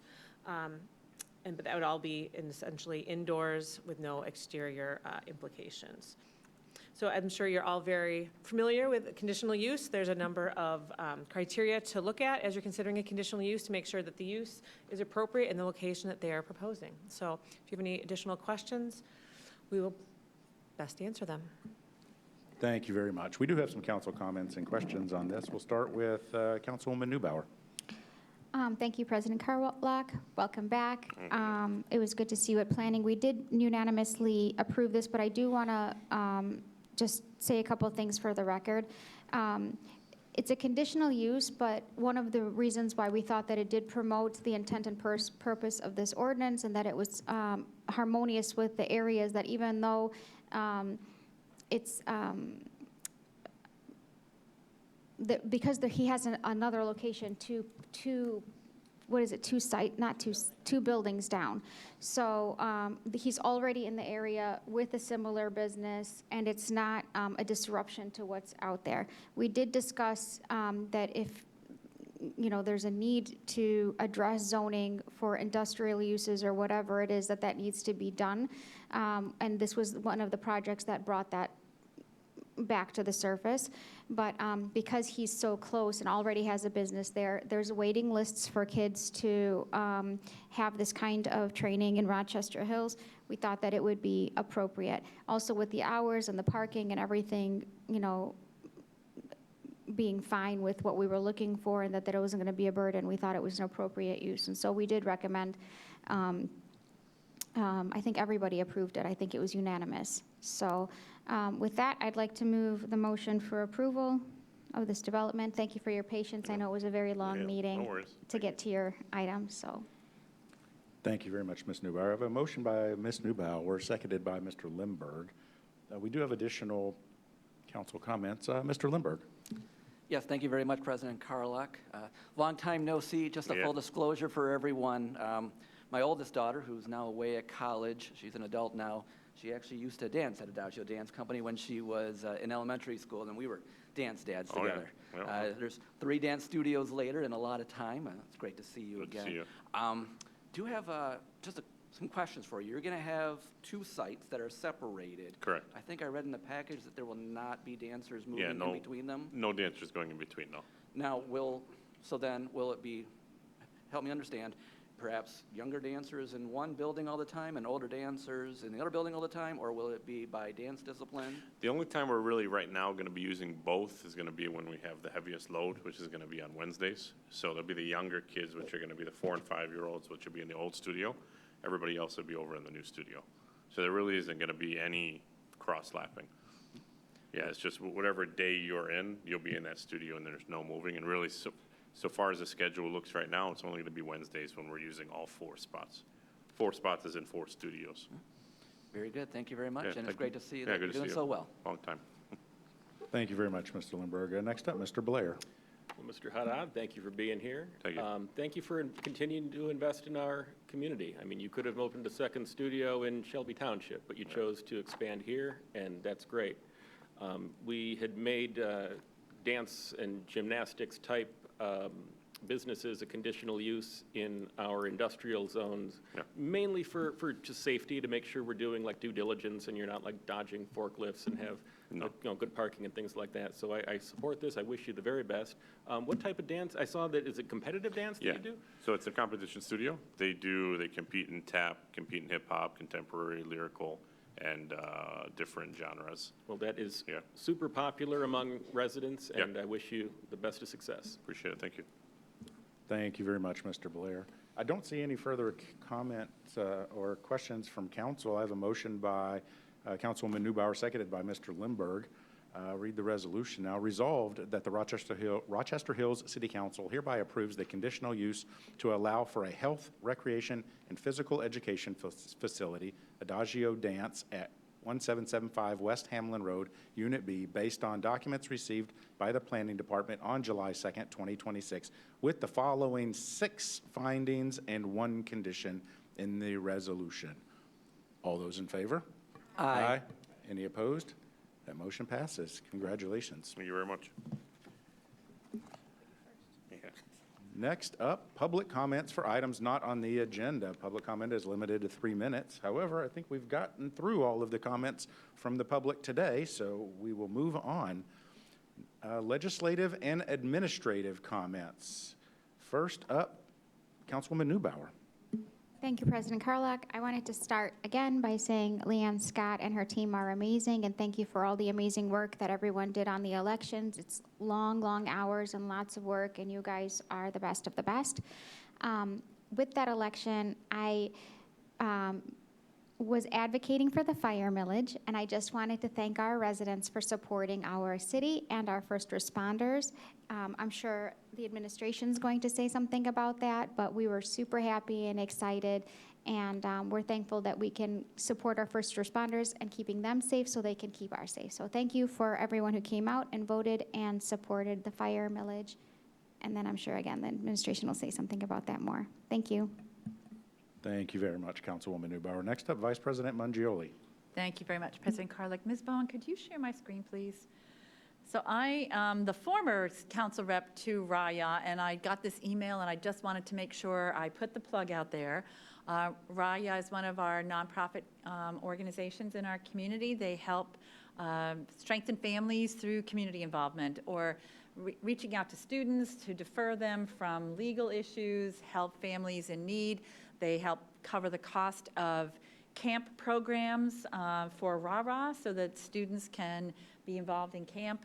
But they're looking for board members. They have bylaws, have a requirement for 21 members on their board, and they have several openings right now.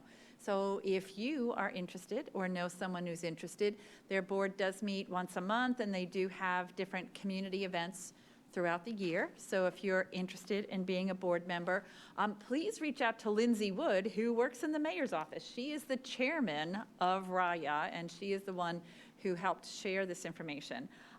But being a board member, if that is not the thing that you want to do, I couldn't find the flyer fast enough.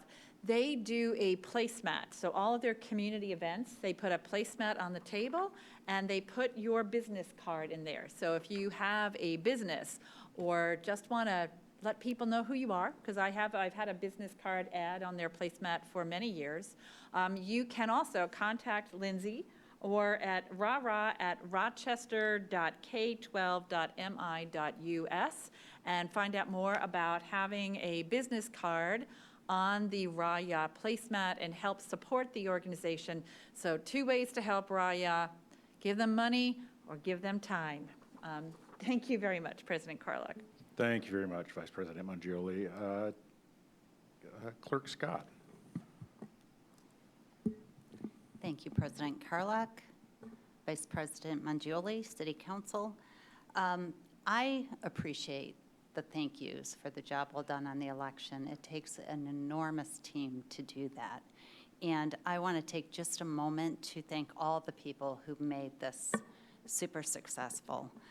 Starting out with the hundreds, and when I say hundreds, we employ hundreds and hundreds of residents in our city who work our elections. And my deputy Sheila Brown and myself worked 2 full weeks just training those individuals to work at our early voting center, in our absentee counting room, and in the precincts throughout Election Day. So they are crucial to this process, and I thank them profusely. In addition, city staff is unbelievable. Our DPS will deliver our equipment, pick up our equipment. MAS has helped us with troubleshooting on Election Day. Facilities team goes above and beyond in helping with so many things that we need. And then throughout City Hall, the department teammates here have helped stuffing ballots, working on our receiving team. Councilmember Mangioli, past Councilmember Carol Moreland, both worked on the receiving team, and just couldn't extend our thanks more for the time that they dedicate to doing that. We have a partnership, a great partnership with the Rochester Hills Public Library for our early voting. That is huge for us. So kudos and thanks to them as well at the Rochester Hills Public Library. So I just, with all of them, the last, but in my mind most important team to thank is my team. I have an amazing team here, and I have amazing support from City Council and the mayor to do this. So thank you all, and thanks to everybody who's helped us. Thank you very much, Clerk Scott. It doesn't go unnoticed, I promise. Emma, can you share my screen real quick? I just want to point out to the 37 people that are watching. Yeah, my mom's watching. Hi, Mom. Yes. We have added a page to the Rochester Hills webpage, so I've gotten multiple emails over the last several weeks. If you haven't seen an Amazon drone, you're lucky. We have residents that are in the flight path for Troy out of Auburn Hills, and they have lots of drones flying over their homes. And this is, right now, it is only Amazon right now, but we've put a page up that gives the residents some information. One thing to note, we have absolutely zero control over these drones. They are in the air. They are completely under the jurisdiction of the FAA, the Federal Aviation Administration. And not only are they under the jurisdiction of the FAA, the state of Michigan actually has a law in place that says local cities and townships cannot make a more restrictive ordinance for these drones. So on the webpage, there is some information. There's places you can give email Amazon directly. You can call them. I've actually heard that people will answer the phone and take notes on your concerns. I've actually heard that Amazon will adjust flight paths depending on the frequency of the concerns in the area. But rochesterhills.org/residents/dronedelivery.php. So that's all I have. We'll turn it over to the administration. Ms. Sudrovich. Thank you so much. Emma, if you could share my screen. I will be brief. Good evening, President Carlock, Vice President Mangioli, members of council. My name is Erin Sidrovich. I am Chief of Staff for Mayor Barnett in the City of Rochester Hills, and I'm happy to present this report on his behalf. Of course, we wanted to start with a huge thank you to our residents for voting in the August 4th primary election, and also a big thank you to our clerk's office led by Leanne Scott, who just every year do a monumental job year after year making sure that our elections are fair and our residents' voices are heard. So kudos to them. Of course, we are absolutely thrilled that both of the Rochester Hills millages that were on the ballot passed. The Pathways renewal passed with the 74% of the vote, and the fire millage passed with 71% of the vote. This represents the highest support of any fire millage in the county. We are, of course, very, very proud of that and grateful to our residents for supporting our city in such a meaningful way. While we're talking big numbers, I'm also excited to report that our Wet and Wild Wednesdays at the museums hit a record high this year, 4,511 attendees this July. This is now the museum's largest annual event, believe it or not. So that's pretty cool. If you missed out, fear not. Stream Science is happening these Thursdays, the last few Thursdays of the summer at the museum through August, so you can grab your kiddos and grandkiddos and be sure to check that out before the close of summer. Finally, the Brooklands Block Party is happening this Wednesday. Join us in the Brooklands neighborhood on Auburn Road on August 12th from 6 to 9 p.m. We're going to have a climbing wall, putt-putt golf, a foam party, live music, food trucks, you name it. It's going to be a lot of fun, and of course, the rising market is returning. We look forward to seeing you there, and that concludes my remarks. Thank you so much. Thank you very much, Ms. Sudrovich. That wraps up legislative and administrative comments. That brings us to attorney's report. Mr. Christ. Thank you, President Carlock. No legal report tonight. Thank you very much. Next up, nominations and appointments. Item 2026-0360, designation of voting delegates to Michigan Municipal League business meeting to be held in Traverse City, Michigan on Wednesday, October 7th, 2026.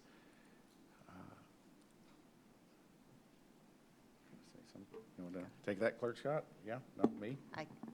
If you want to go with it, go with it. So typically, the mayor is the delegate for the MML, and the president of council is the alternate. So tonight, we're requesting that we rename the mayor as the delegate and myself as the alternate. I have a motion by Vice President Mangioli, seconded by Mr. Blair. I don't see any council comments on this, so I'll read the resolution. Resolved that the Rochester Hills City Council hereby names Mayor Brian K. Barnett as the City of Rochester Hills official representative and voting delegate, and Council President Jason Carlock as alternate for the annual meeting of the members of the Michigan Municipal League to be held in Traverse City, Michigan on Wednesday, October 7th, 2026. All those in favor? Aye. Any opposed? That motion passes. Next up, new business, item 2026-0341, request for acknowledgement of receipt of fiscal year 2027 proposed budget and fiscal year 2028-2029 projected budget and establishment of a budget public hearing date. Mr. Snyder. All right. Well, thank you, President Carlock, Vice President Mangioli. Good evening, City Council, and Ms. Sudrovich. Well, in accordance with our city charter, where the budget is to be delivered to the City Council at their first meeting in August, I am pleased to present and submit to you tonight the City of Rochester Hills fiscal year 2020. You got it. Look at those beautiful books. The City of Rochester Hills fiscal years 2027 and fiscal years 2027 proposed and fiscal year 2028 to 29 projected 3-year budgets. So in Rochester Hills, the budget process essentially starts and ends with the City Council. City Council started this process with the approval of your fiscal year 2027 goals and objectives back in June. Department directors then used that strategic vision to develop their departmental budget requests, which were then presented before the mayor. After discussion and deliberation, the mayor utilized those departmental requests to craft the proposed budget that is presented before you tonight. The proposed budget is now in the hands of the residents of City of Rochester Hills and the City Council for additional discussion, deliberation, and public input. And tonight's submittal marks the start of our formal public review process. So I just wanted to brief you on a few of the financial highlights that are contained within this plan. The fiscal year 2027 proposed budget totals $213 million across all funds. That represents a net decrease of 12.8%, or a $31 million reduction as compared with our current fiscal year 2026 baseline budget. And in keeping with the success of prior city budgets, 66% of that budget is dedicated towards our top 3 core operational pillars: public safety, public service, and capital outlay. First, regarding public safety. So to match the growing service demands upon our fire department, this budget does incorporate that 0.5 mil fire millage increase that was approved by 71% of voters on August 4th. This dedicated funding source allows the fire department to add 12 additional full-time firefighter paramedics per our proposed budget. This addition would put in an additional ambulance in the city in service 24/7, with the intent to significantly reduce the frequency of times our fire department was without an available unit to respond to an emergency. Now, with the 0.5 mil adjustment, our total bottom line millage rate is proposed at 11.7753 mil. And that would continue to hold the city of Rochester Hills as the third lowest millage rate among all 21 cities within Oakland County of the population over 5,000.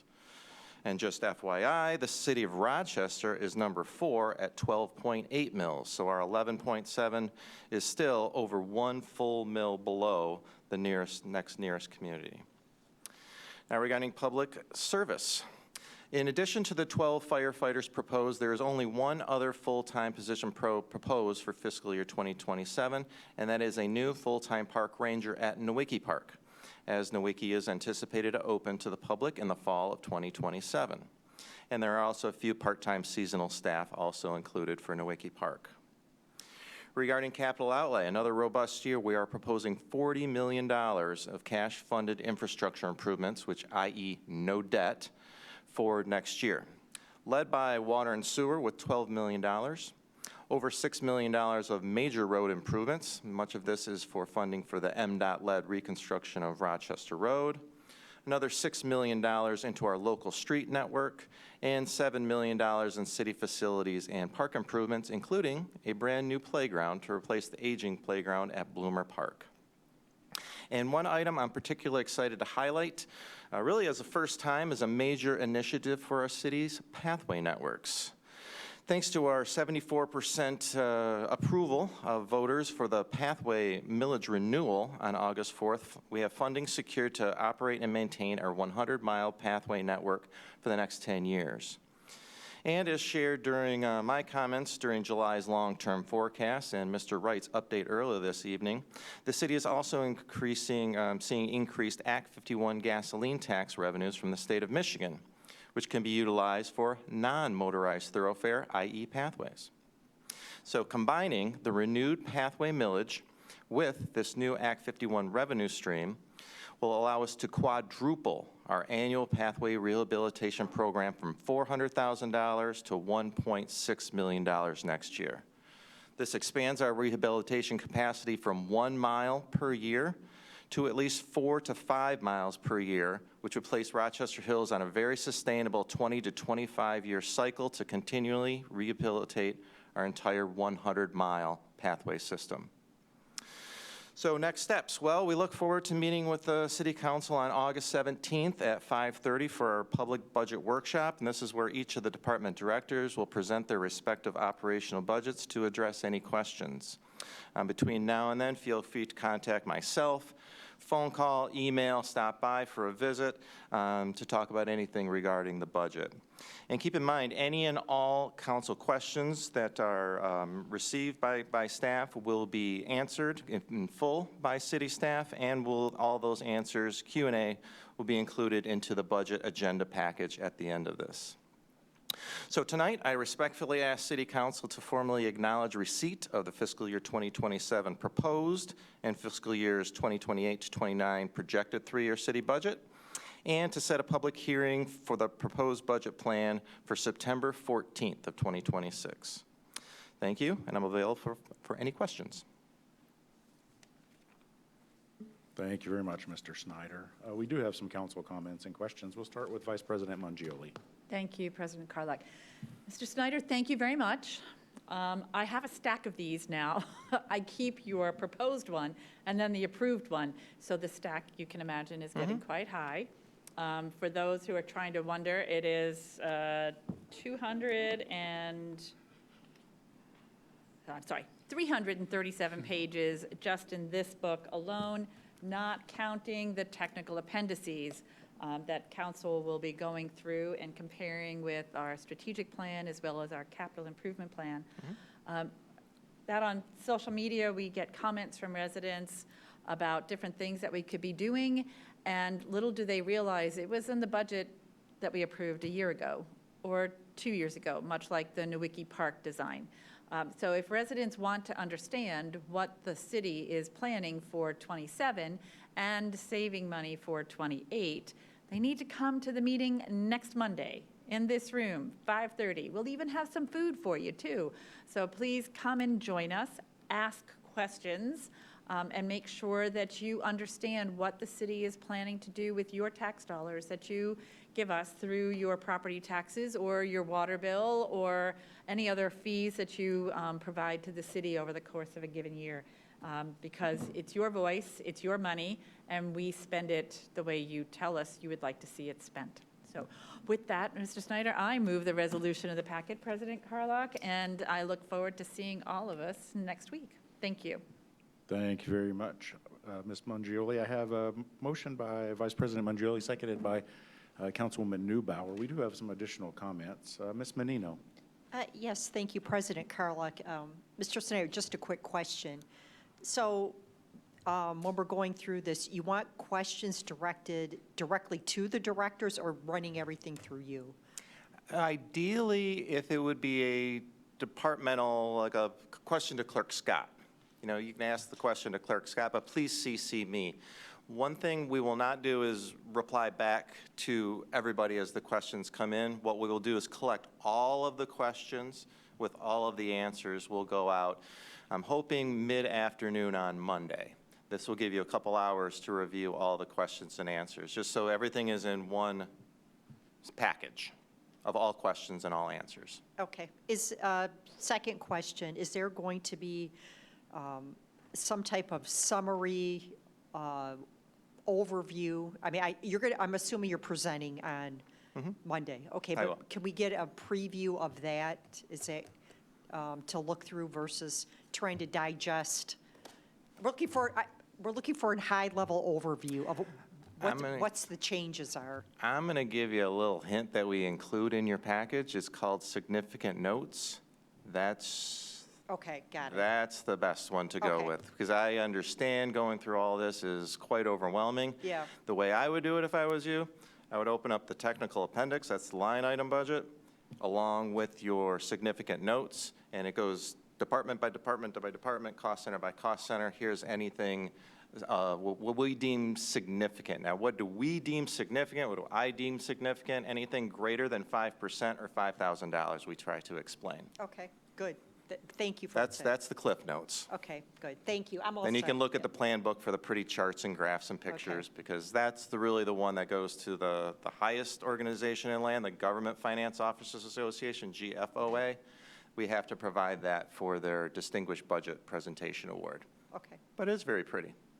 thank you. Thank you very much. Oh, and one other thing I was going to mention. So tomorrow, we will have all this information available up on the website, and we'll send one to the library and the resource center and the clerk's office, disseminate it. Also on our city website, there's a really cool thing. It's called the Budget Transparency Portal. And what we're going to be doing is basically linking that document, probably through a little bit of AI, through our budget software provider, where you can basically ask any questions in a little chat thing, and it'll pop up the answer to it. So that's very helpful. So that will all be enacted tomorrow. Perfect. Thank you very much, Mr. Snyder. I don't see any further council comments or questions. I have a motion by Vice President Mangioli, seconded by Councilwoman Newbauer. So I'll read the resolution here. Whereas the City of Rochester Hills City Council has worked to develop city goals for the fiscal year 2027, and whereas based on those city goals, the fiscal year 2027 proposed budget and the fiscal year 2028-2029 projected budget was developed, and whereas per city charter at the August 10th, 2026 City Council meeting, the mayor delivered the fiscal year 2027 proposed budget and the fiscal year 2028-2029 projected budget plan beginning January 1st, 2027. And whereas at the August 10th, 2026 City Council meeting, City Council set the budget public hearing date for September 14th, 2026. Be it resolved that the Rochester Hills City Council acknowledges receipt of the fiscal year 2027 proposed budget and the fiscal year 2028-2029 proposed budget, and hereby gives notice of a public hearing to be held at 7 p.m. on Monday, September 14th, 2026 at Rochester Hills City Hall, 1000 Rochester Hills Drive, for the purpose of discussing the fiscal year 2027 proposed budget and fiscal year 2028-2029 projected budget, and providing an opportunity to all interested parties to present comments therein prior to formal adoption by the Rochester Hills City Council. Be it further resolved that the publication of the notice of public hearing is hereby authorized. All those in favor? Aye. Any opposed? That motion passes. All right. Thank you, City Council. Thank you much, Mr. Snyder. That brings us to any other business. I don't see anyone chiming in with any other business from the dais. Next meeting date will be a City Council special meeting Monday, August 17th, 2026 at 5:30 right here in the auditorium at City Hall. And our next regular City Council meeting will be Monday, August 24th, 2026, 7 p.m. here in the City Hall. I have a motion by Councilwoman Newbauer, seconded by Vice President Mangioli to adjourn. All those in favor? Aye. Any opposed? We are in adjournment.